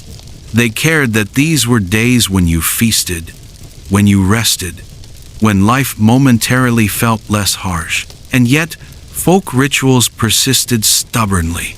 Farmers still carried charms to ward off the evil eye. Women whispered old rhymes when weaving, believing each thread carried luck. When thunder rolled, people crossed themselves, but also muttered ancient words passed down from grandparents who never saw a church. Belief was layered, messy, contradictory, but that mess was its strength. In a world where certainty was rare, doubling your spiritual bets felt like the smartest move you could make. Dreams, too, carried weight. To dream of water might mean a death in the family. To dream of fire, a coming sickness. People looked for meaning in everything. The way a crow perched, the sound of wolves at night, even the direction of smoke from a chimney. Signs were everywhere, if you knew how to read them. And if you couldn't read them, the priest or the elder was always ready to tell you what they meant, usually with a warning attached. The church tried to control these beliefs, branding them superstition, but often it simply adopted them. Springs became holy wells. Old standing stones were marked with crosses. Pagan festivals were baptized as Christian feasts. By blending rather than erasing, the church secured loyalty, while villagers kept their traditions alive under new names. At the heart of it all was fear of death and what came after. Every sermon hammered the point.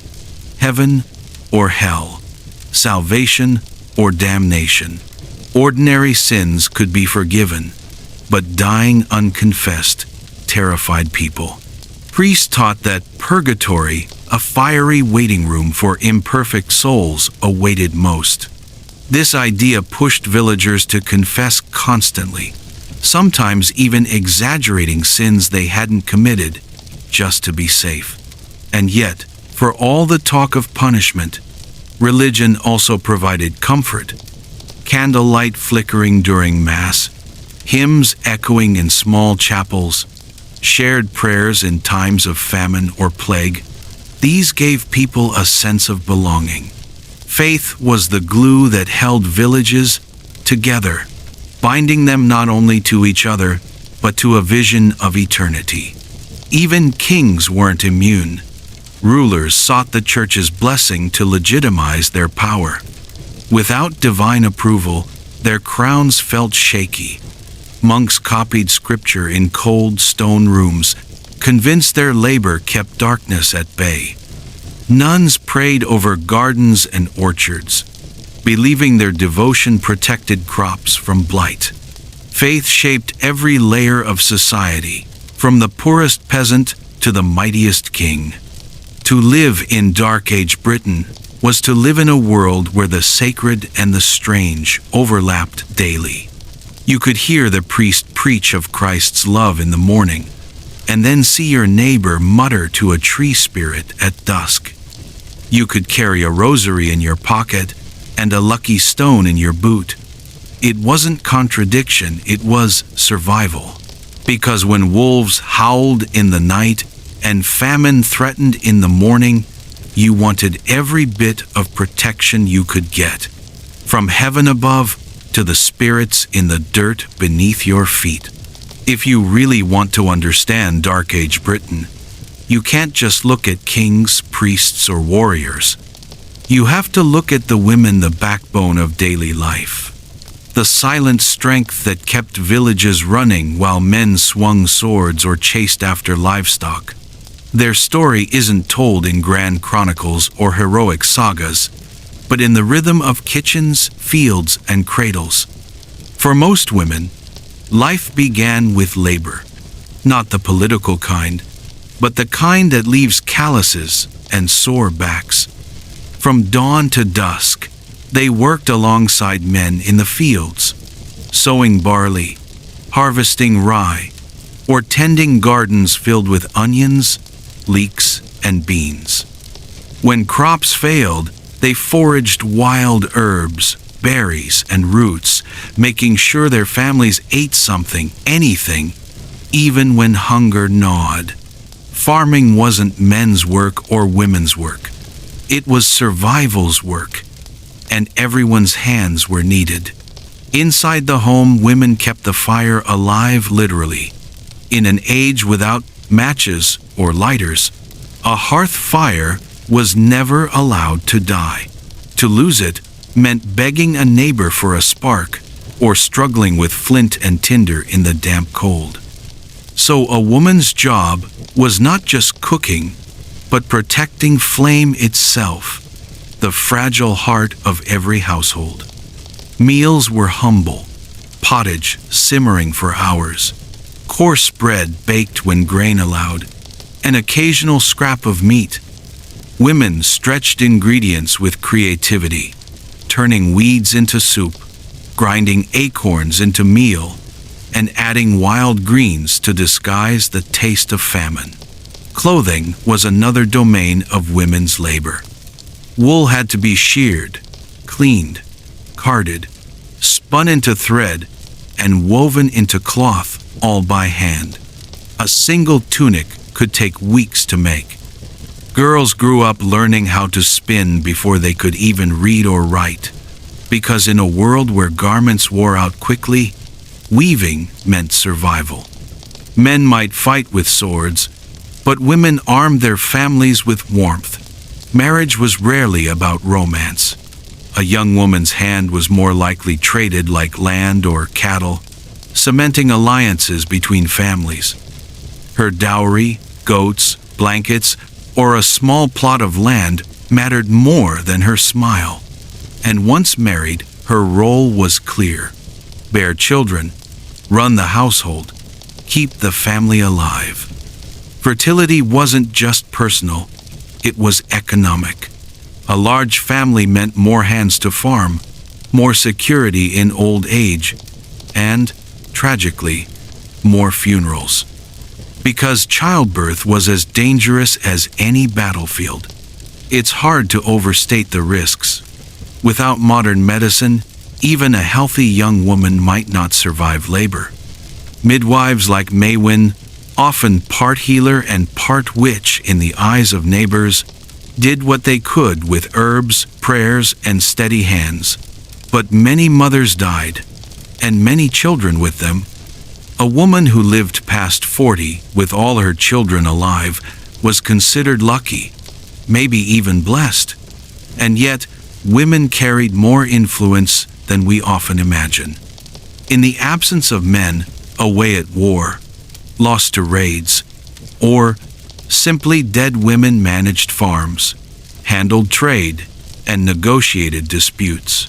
Widowhood could transform a woman into the head of her household, giving her authority she might never have otherwise had. Some widows ran businesses, brewed ale for sale, or served as midwives and healers for the village. Survival created its own forms of power. Religion, too, shaped women's lives. The church taught that Eve's sin tainted all women, painting them as morally weaker, in need of guidance. Sermons warned men to keep wives under control, to guard their chastity, to watch their behavior. But alongside this suspicion came veneration. Saints like Brigid and Hilda of Whitby offered models of female holiness. Nuns, unlike wives, escaped the dangers of childbirth, instead dedicating themselves to prayer, teaching, and sometimes wielding surprising influence in monastic communities. A convent might be the one place where a woman could lead without being questioned. Still, ordinary women found ways to blend faith with practicality. They prayed to saints for healthy births, but they also tied charms to cradles. They attended Mass, but they also whispered old blessings when baking bread. They lived in two spiritual worlds at once, Christian obedience and folk tradition, and carried both without contradiction. Social expectations, of course, were strict. Adultery could destroy a woman's life more completely than a man's. A wife caught straying risked public shaming, whipping, or worse, while her husband might escape with a fine. Women's bodies were bound to family honor, and their reputations policed by watchful neighbors. Yet gossip cut both ways. A clever woman could wield rumors as a weapon, tarnishing rivals, protecting her own. In villages where everyone knew everyone's business, words were as powerful as swords. Not every woman's story was hardship. Some carved out paths of remarkable independence. Queens, though rare, held councils and sometimes commanded armies. Noble women managed estates while their husbands fought abroad. Legendary figures like Boudica, remembered from an earlier age, inspired whispers that women too could lead rebellions. But for every queen or noble, thousands of peasant women toiled in anonymity, their names forgotten, their work unrecorded. Yet, if you look closely, their fingerprints are everywhere. In the rough bread that fed families, in the spun wool that kept children warm, in the herbs that eased fevers, in the prayers whispered at night when thunder rattled the thatch. Women weren't extras in the story of Dark Age Britain. They were the ones holding it all together, invisible but indispensable. So when we ask, what was life in Dark Age Britain really like? The answer isn't found only in battles or kings. It's in the quiet, relentless work of women who kept the fire burning, literally and figuratively, through centuries of struggle. Their resilience, uncelebrated, unnamed, but unbroken, is the true legacy of the age. When we think of childhood today, we picture toys, schools, and carefree days. But in Dark Age Britain, childhood was short, fragile, and often over before it began. To be born at all was a gamble. To survive past 5 years old was a victory. And if you made it to your teens, congratulations, you were considered ready for adult work, whether you liked it or not. For a newborn, the world was a dangerous place. Illness, famine, and infection claimed many before they could even walk. Mothers wrapped their babies in swaddling cloth, not just for warmth but to protect fragile limbs. Cradles were simple wooden boxes, lined with straw or wool, sometimes placed near the hearth so the smoke could keep bugs away. Baptism came quickly, often within days, because parents feared death before a child could be brought into the Christian fold. To the church, unbaptized souls risked eternal loss. To parents, it was insurance for the afterlife.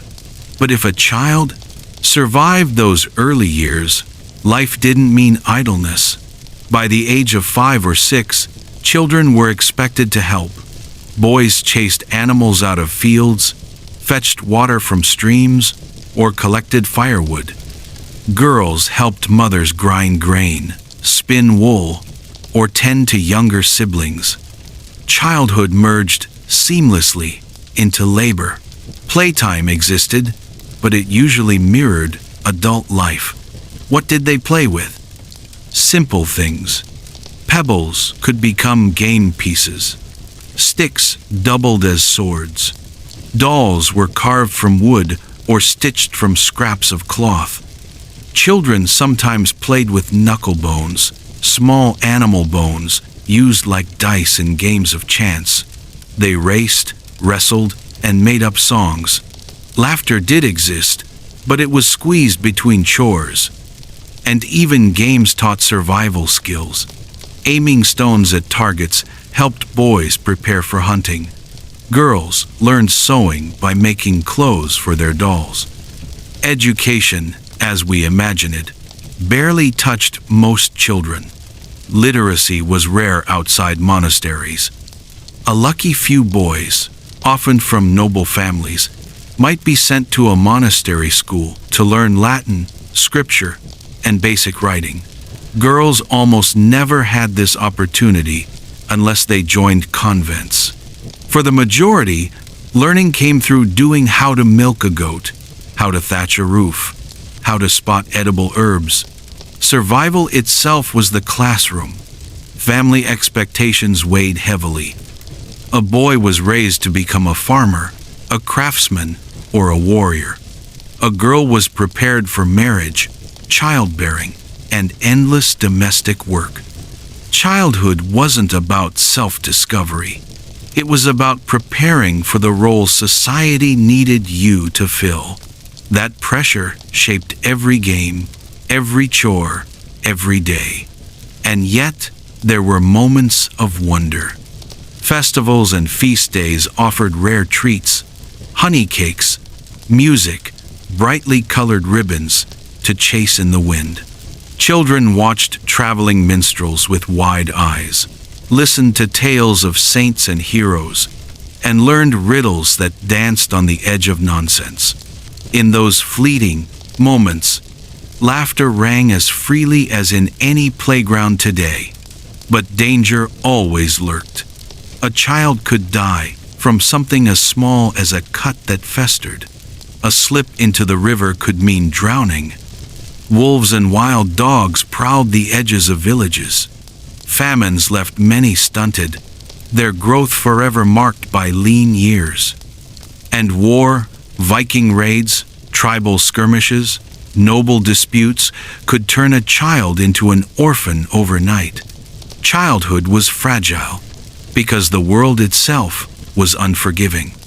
Discipline, too, was harsh. Parents and elders believed in strict obedience.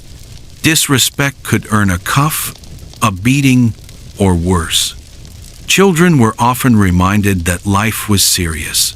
Survival demanded focus, and laziness was dangerous.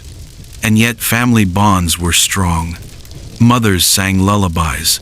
Fathers told stories by the fire. Older siblings protected younger ones fiercely. Love existed, but it was practical, tightly bound to survival. So what was it like to be a child in Dark Age Britain? Imagine waking up on a straw bed, already expected to carry wood though your arms are still small. Imagine learning to spin thread before you can write your name. Imagine playing with a carved stick one moment and helping skin a rabbit the next. Childhood wasn't a separate stage of life. It was a narrow bridge leading straight into adulthood. And yet, despite the hardships, children found joy. They laughed at silly songs.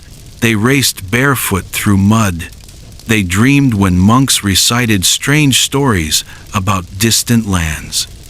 They grew up fast, but they still carried curiosity, resilience, and mischief in their eyes. Because even in the Dark Ages, children were still children. If you woke up sick in Dark Age Britain, your options were limited, and none of them sounded very reassuring. There were no pharmacies, no modern doctors, no painkillers neatly lined up on a shelf. Illness was a mystery, and treatment was often a mix of faith, superstition, and trial and error. Let's start with the basics. The most common threats weren't dramatic battle wounds, but simple infections. A scratch from a rusty tool could turn deadly. A fever might rise overnight, leaving families helpless. Coughs, stomach cramps, and rashes spread quickly in cramped huts where smoke, animals, and people all mingled in one small space. And when disease swept through a village, it didn't just claim one person. It could take dozens. So what did people do? First, they prayed. Christianity was spreading across Britain during these centuries, and illness was often seen as a test from God or even punishment for sin. Priests offered blessings, holy water, and relics as cures. A sick person might be told to confess sins, fast, or make an offering at the church. Healing was as much spiritual as it was physical, but old pagan traditions still lingered. Many villagers believed that spirits, curses, or the evil eye caused illness. Healers used charms, whispered incantations, or tied amulets around wrists to drive sickness away. A piece of iron worn around the neck was thought to ward off fevers. Herbs tucked under a pillow might chase away nightmares. The line between religion and magic blurred constantly. Then there were the herbal remedies, the backbone of medieval medicine. Every village had a wise woman or healer who knew which plants could soothe pain and which ones might kill you faster. Willow bark was chewed to ease fevers and aches, much like aspirin today. Garlic was crushed into poultices for wounds. Honey was spread on cuts to fight infection. Nettles, elderberry, and mint appeared in countless concoctions. But remedies weren't always harmless. Some treatments bordered on dangerous experiments. Mercury and lead occasionally found their way into medicines. Leeches and bloodletting were used to balance the humors, the belief that health depended on keeping blood, phlegm, yellow bile, and black bile in harmony. Too much of one, healers said, and sickness followed. The solution? Let out some blood, even if the patient was already weak. Superstitions shaped everything. If a child was sick, some believed you could cure them by passing them through the hollow of a split tree. The illness would transfer into the wood. A headache might be treated by pressing a stone against the skull and whispering charms. Toothaches? They might suggest carrying a dead mouse in your pocket. It sounds absurd now, but in a world without science, people clung to anything that offered hope. Hospitals, as we know them, didn't exist yet. Monasteries sometimes cared for the sick, offering broth, herbs, and prayer, but space was limited. Most healing happened at home, in smoky huts where the line between comfort and cure blurred. A warm blanket, a bowl of broth, and the touch of family might do more than any medicine. And let's not forget childbirth, one of the most dangerous events of the Dark Ages. Midwives guided women through labor with herbal teas, whispered charms, and sheer endurance. Many mothers and infants didn't survive. Those who did owed as much to luck as to skill. The miracle wasn't always healing, but survival itself. When plagues arrived, fear spread faster than the illness itself. With no understanding of germs, people blamed foul air, curses, or even strangers passing through. Villages sometimes burned belongings of the dead, not to kill bacteria, but to drive away evil spirits. Fear and desperation shaped every response. Yet, amid the hardship there was resilience. Communities shared knowledge. Remedies were passed down through generations. Some worked better than others, and little by little, people learned. They may not have had microscopes or modern hospitals, but they had ingenuity, faith, and a will to survive. So what was medicine in Dark Age Britain really like? Imagine a mix of church prayers, folk magic, herb gardens, and guesswork, all carried out with a kind of stubborn hope. It was messy, imperfect, and sometimes fatal. But in a world where life was short and uncertain, even the strangest remedies carried meaning. They weren't just about curing the body. They were about giving people the courage to keep fighting for life. Food in Dark Age Britain wasn't just about filling your stomach. It was a daily reminder of where you stood in society. For peasants, meals were plain, repetitive, and practical.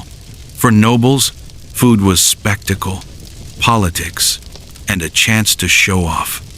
Let's start with the peasants, the backbone of the land, but rarely the best fed. Their diet was simple: porridge, bread, and whatever vegetables were in season. Oats and barley became thick stews called pottage, bubbling all day over the fire. Into that pot went whatever they could find: leeks, cabbage, maybe a bit of onion, and if fortune smiled, a shred of salted pork for flavor. But most of the time, meat was out of reach. Animals were more valuable alive, giving milk, eggs, or wool. Killing them meant losing a long-term source of survival. Bread was a staple, but forget fluffy white loaves. Dark Age bread was dense, heavy, and often mixed with beans, acorns, or even ground peas to stretch the flour. Some loaves were so tough they doubled as makeshift trenchers, soaking up stew before being eaten or tossed to dogs if too stale. Hunger often didn't leave room for choice, and when times grew hard, people foraged. Wild berries, nuts, mushrooms, even bark boiled into bitter soup. Fishing in a lord's river without permission could bring punishment, but desperation often forced villagers to take the risk. Survival didn't care about laws.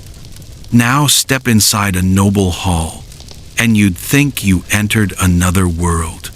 Here, food wasn't just nourishment, it was theater. Long wooden tables groaned under roasted meats: beef, pork, venison, mutton.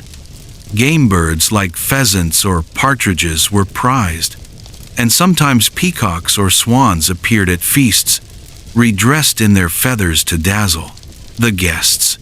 Imagine the spectacle: a roasted bird, brought in whole, feathers and all, more centerpiece than meal.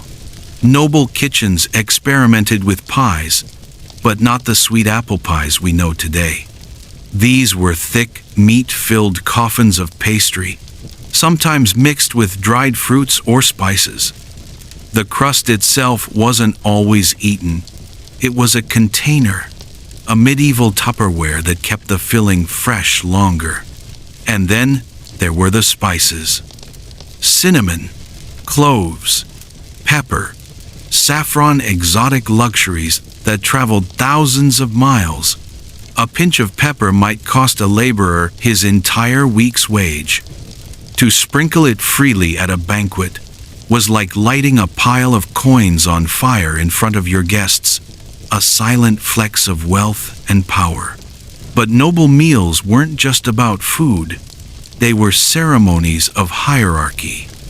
The lord and lady sat at the high table, served first, with everyone else arranged below in strict order of importance.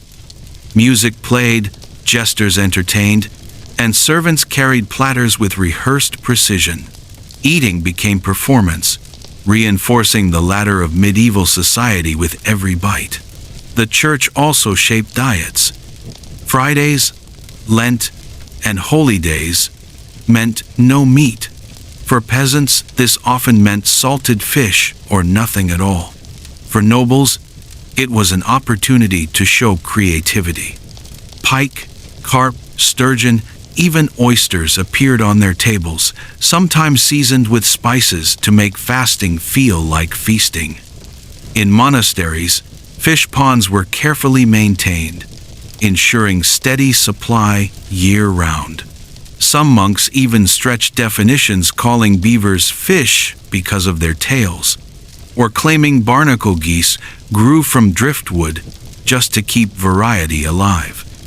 And of course, there was ale, the one constant across classes.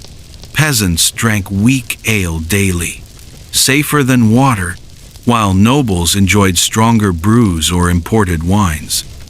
But whether in a smoky hut or a grand hall, the froth of ale brought people together.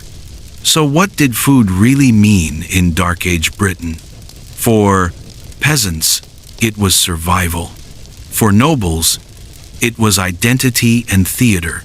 At the bottom of the social ladder, every bite was a fight against hunger. At the top, every banquet was a stage play, meant to remind guests of wealth, power, and divine favor. Yet, in both worlds, meals carried more than flavor. They carried the story of who you were and where you belonged. If there was one drink that truly defined Dark Age Britain, it wasn't water, and it wasn't milk. It was ale. From sunrise to sundown, peasants and nobles alike drank it. Not because they wanted to get drunk all the time, but because it was safer than most water sources. Wells could be polluted, rivers carried waste, and stagnant ponds were breeding grounds for disease. Brewing ale required boiling water, which killed off harmful bacteria. In other words, ale wasn't just a beverage, it was survival in a cup. But not all ale was the same. The kind peasants drank daily was called small ale, weak, low in alcohol, and often cloudy. It was light enough that even children could drink it. It filled the stomach, provided some calories, and quenched thirst without knocking you out. Families brewed it at home in big wooden tubs, using whatever grains they had on hand. Sometimes it was barley, sometimes oats, sometimes a mix of leftovers. Women usually took charge of brewing, earning them the nickname alewives. In fact, some women supported their families by selling surplus ale to neighbors, making brewing one of the earliest female-driven trades in medieval Europe. Nobles, of course, had stronger and richer versions. Their ale was darker, heartier, sometimes flavored with herbs like bog myrtle, heather, or yarrow. Later on, hops would become common, but in these earlier centuries, people experimented with whatever grew locally. And when nobles wanted to impress, they brought out imported wines. Wine came from warmer climates, France, Italy, Spain, and was a clear status symbol. If you could pour wine at your table in Dark Age Britain, You weren't just feeding your guests, you were announcing your wealth and connections. Ale wasn't just a drink, it was social glue. Villages revolved around the alehouse, the medieval version of the neighborhood pub. These were places where people gathered after long days in the fields, swapped gossip, argued about land boundaries, or just shared a laugh. Think about it in a world without social media, without TV, without even books for most folks. The alehouse was your Facebook, your town hall, and your comedy club all in one. Authorities knew how important it was too. Laws were passed to regulate brewing, with official tasters called ale conners, who checked quality and strength. These men literally walked from tavern to tavern, sampling drinks to make sure brewers weren't watering it down or cheating customers. Imagine having that job, drinking for a living, but doing it in the name of justice. Not bad, right? But of course, drinking came with downsides. Chronic drunkenness was common enough that it made its way into plays, sermons, and local gossip. Ministers warned about ale leading to sin. Wives complained about husbands wasting wages at taverns. And yes, brawls broke out, often sparked by little more than who owed who a chicken or whose pig wandered into the wrong field. Still, even critics knew ale wasn't going anywhere. It was too central, too ingrained in everyday life. There was also a strong cultural expectation to drink. To refuse a mug might make you look suspicious, as if you were rejecting friendship or hiding something. Hospitality in Dark Age Britain often began with offering ale. To say no was almost rude. So people drank in huts, in halls, in monasteries, at weddings, funerals, harvest festivals, even at church feasts. Life was marked by mugs of ale. Speaking of monasteries, monks became some of the best brewers in Europe. Their discipline, resources, and focus on self-sufficiency allowed them to perfect recipes. Monastic ales were clean, consistent, and nourishing, so much so that some monks survived long fasts almost entirely on beer. It wasn't just a drink, it was liquid bread. Now, here's an interesting detail. While peasants leaned heavily on ale, nobles often preferred wine at feasts. But even they couldn't escape ale's role in daily life. In great halls, pitchers of ale were poured alongside goblets of wine. Sometimes the wine was watered down not to make it weaker, but to make it last longer and avoid overwhelming the palate. Medieval people liked variety, mixing flavors in ways that might surprise us today. Sweet and savory combinations in food were paired with both ale and wine, depending on the occasion. The drinking culture also reflected hierarchy. In a peasant alehouse, everyone shared roughly the same brew. But in a noble feast, the strength, quality, and serving order of drinks reflected your rank.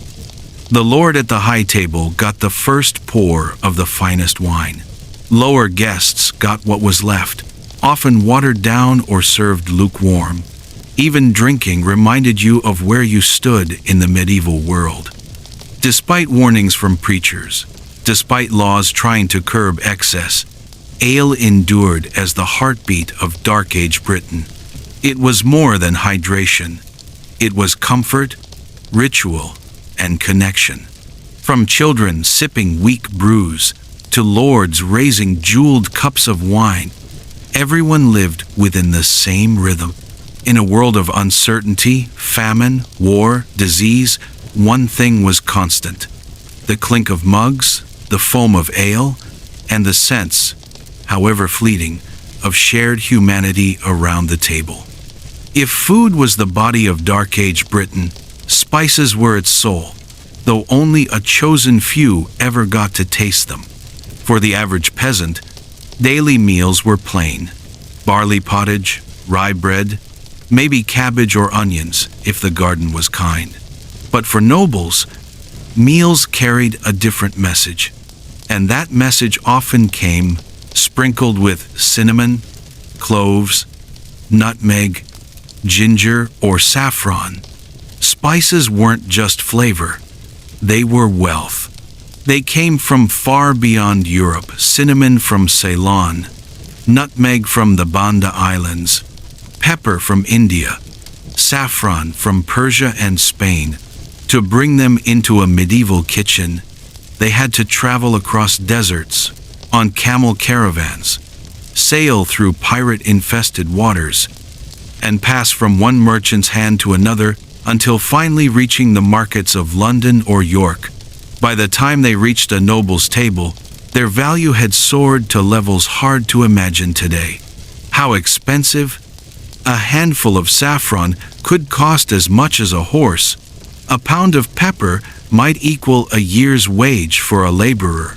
These tiny, fragrant goods were worth more than silver, more than gold in some cases. They were portable wealth, used even as currency. There are records of debts being settled with peppercorns instead of coins. Imagine handing over a bag of spices instead of paying cash. That's how precious they were. And they weren't just about taste. Medieval medicine, built on the theory of the four humors, claimed that food shaped your body's balance of hot, cold, wet, and dry. Spices were seen as hot and dry, perfect for warming the stomach, cutting through melancholy, or driving away illness. Physicians recommended them as much as cooks used them. A sprinkle of cinnamon wasn't just seasoning, it was seen as a cure. Nobles leaned into this with gusto. Their recipes blended sweet and savory in ways that might surprise modern palates. Meat stewed with sugar and cinnamon. Fish roasted with ginger and raisins. Almond sauces tinted gold with saffron. To a peasant, the idea of eating rabbit cooked in wine, honey, and cloves would sound impossible both in cost and imagination. But for a lord, such dishes were the very definition of status, and appearance mattered as much as flavor. Medieval cookbooks often instructed not just how to season, but how to color food. Custards dyed green with parsley. Sauces turned bright red with sandalwood. Pies decorated with gold leaf. A noble feast wasn't only about eating, it was about spectacle. Guests were meant to be dazzled, not just fed. A shimmering, spice-laden dish said, without words, "I command wealth. I command the world." To peasants, spices remained a rumor, something heard about, rarely seen, almost never tasted. They knew of them in the same way we know of stars: distant, beautiful, and out of reach. Most villagers lived and died never smelling cinnamon or tasting pepper. For them, seasoning came from the garden. Onions, leeks, mustard seeds, maybe wild herbs gathered in the woods. The divide between peasant and noble wasn't just about land or clothing, it was on the tongue. But spices did more than split society. They connected Britain to the wider world. Long before global trade became common, spices were the threads stitching Europe to Asia and the Middle East. To own them was to be part of something bigger than your village, bigger than your kingdom. They were tokens of a global network, arriving in tiny wooden boxes, but carrying with them the scent of far-off deserts, jungles, and seas.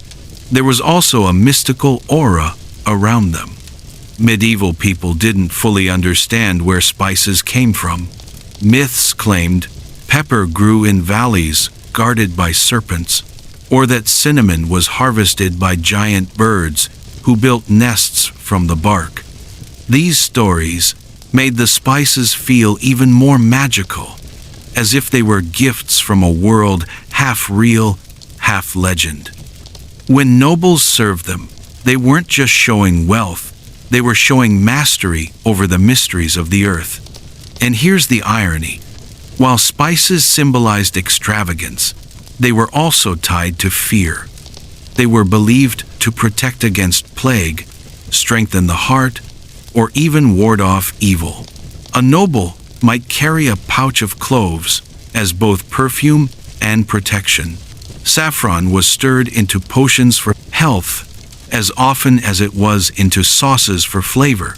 Spices lived at the border of medicine, luxury, and superstition.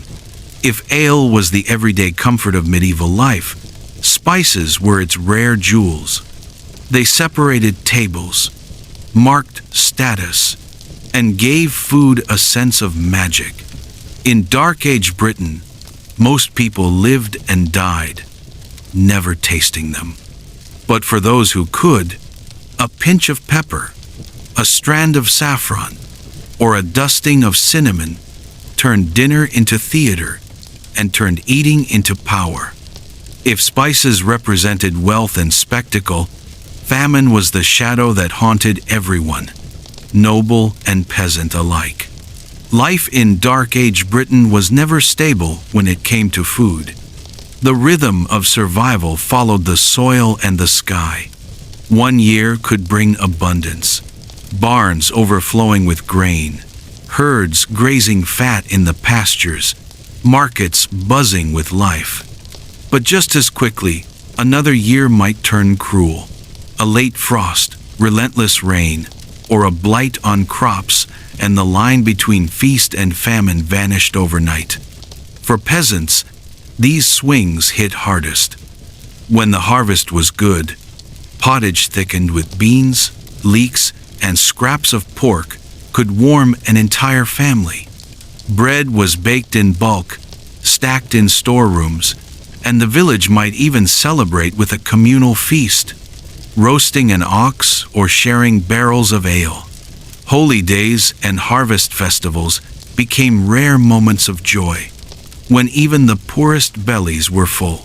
But when the fields failed, desperation followed. Food that was once comfort became survival rations. Acorns were ground into bitter meal. Weeds and nettles boiled into thin, dark soup. In the worst years, even the bark of trees was peeled, dried, and eaten. Chroniclers described villages scouring hedgerows for roots and grasses, mothers feeding children broth so thin it was closer to water than food. Famine wasn't just hunger, it was humiliation, stripping life down to endurance. Class made the difference. Noble households, though never immune, had resources to cushion the blow. Their storerooms held salted hams, smoked fish, and dried fruits that could last through lean months. They had the wealth to import grain from other regions, even from abroad, when local harvests failed. But even in castles, meals shrank. Portions grew smaller, spices were measured more carefully, and meat appeared less often at feasts. The gap between abundance and scarcity narrowed when famine stretched across entire regions. For peasants, however, the threat was constant. Their diet already leaned heavily on bread and pottage. A bad harvest meant those staples disappeared or turned bitter with substitutes. Bread mixed with acorn or fern flour might keep you alive, but it carried the taste of despair. Pottage, once hearty with vegetables, became a thin gruel, barely enough to quiet an empty stomach. And always, famine sharpened divides. A hungry peasant could be punished for poaching a rabbit from the Lord's forest, or fishing without permission, even if his children starved at home. Religion framed this cycle too. The church prescribed fasting periods, Lent, Fridays, saints' days where rich food was set aside. In times of plenty, fasting was a spiritual exercise, a way to practice discipline.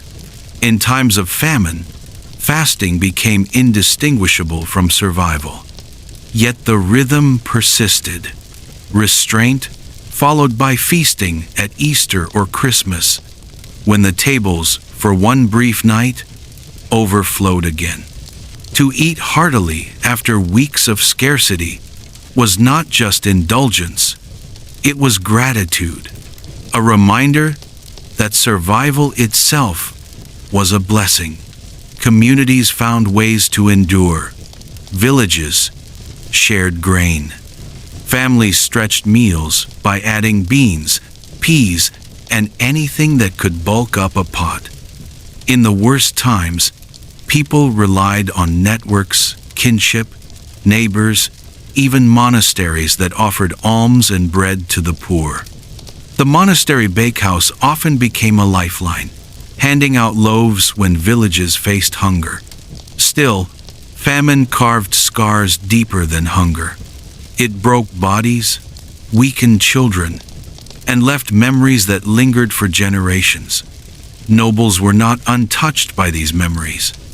Even when their tables held meat and wine, they understood that famine outside their walls threatened rebellion.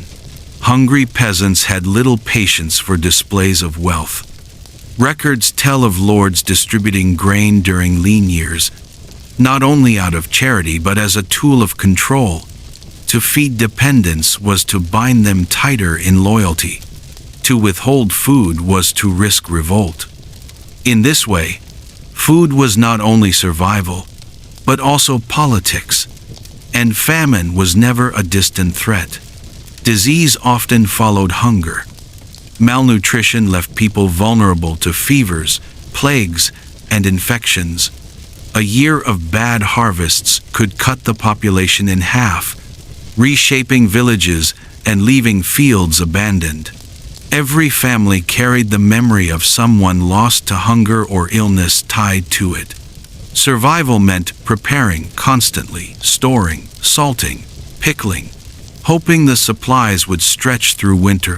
For peasants, hope itself was seasonal. In summer, gardens filled with greens, orchards hung heavy with apples, and for a brief time, meals felt abundant. In autumn, pigs were slaughtered, their meat salted for winter.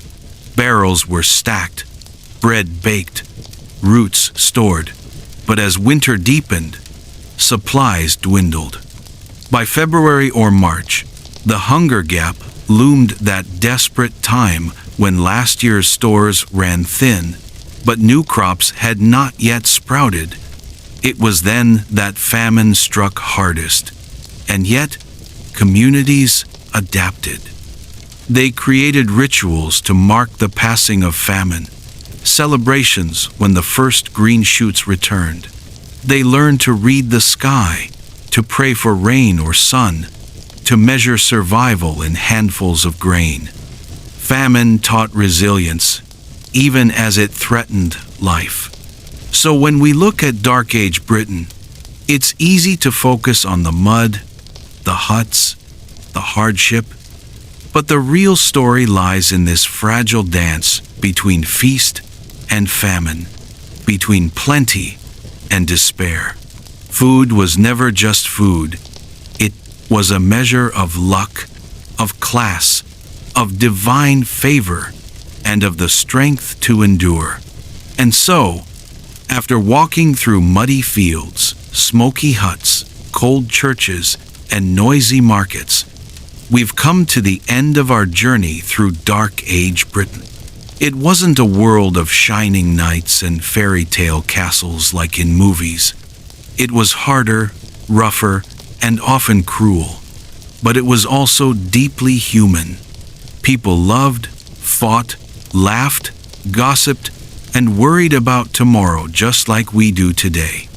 We've seen how peasants fought hunger with black bread and pottage, how nobles showed off power with spices and banquets, how faith shaped what people ate and drank, how weather was more of an enemy than a background, and how disease tested every family's strength. Yet, through all of it, they endured, not because life was easy, but because giving up simply wasn't an option. The truth is, Dark Age Britain wasn't about heroes in shining armor. It was about ordinary people, farmers, mothers, monks, craftsmen, surviving in a world that constantly tried to break them. And in that survival, there was a kind of quiet heroism. Every loaf baked, every roof patched, every child raised, every story told by the fire, all of it was an act of defiance against a world that could be harsh and unforgiving. So when we look back at this era, maybe we shouldn't just see the mud, the famine, the plagues, or the violence. Maybe we should also see the small victories, the warmth of the hearth after a long day, the laughter around a shared meal, the courage to start over when everything seemed lost. Those are the things that carried them through. Those are the things that connect their lives to ours. And with that, our journey together comes to a close. Thank you for staying with me through this long story of resilience, struggle, and survival. If you've enjoyed this deep dive into history, don't forget to give the video a like and hit follow so you don't miss what's next. Now, it's time to rest. Close your eyes, let the past drift quietly into the background, and carry with you the reminder that every age, even the darkest held moments of light. Good night, everyone. Sleep well, and may tomorrow be just a little brighter.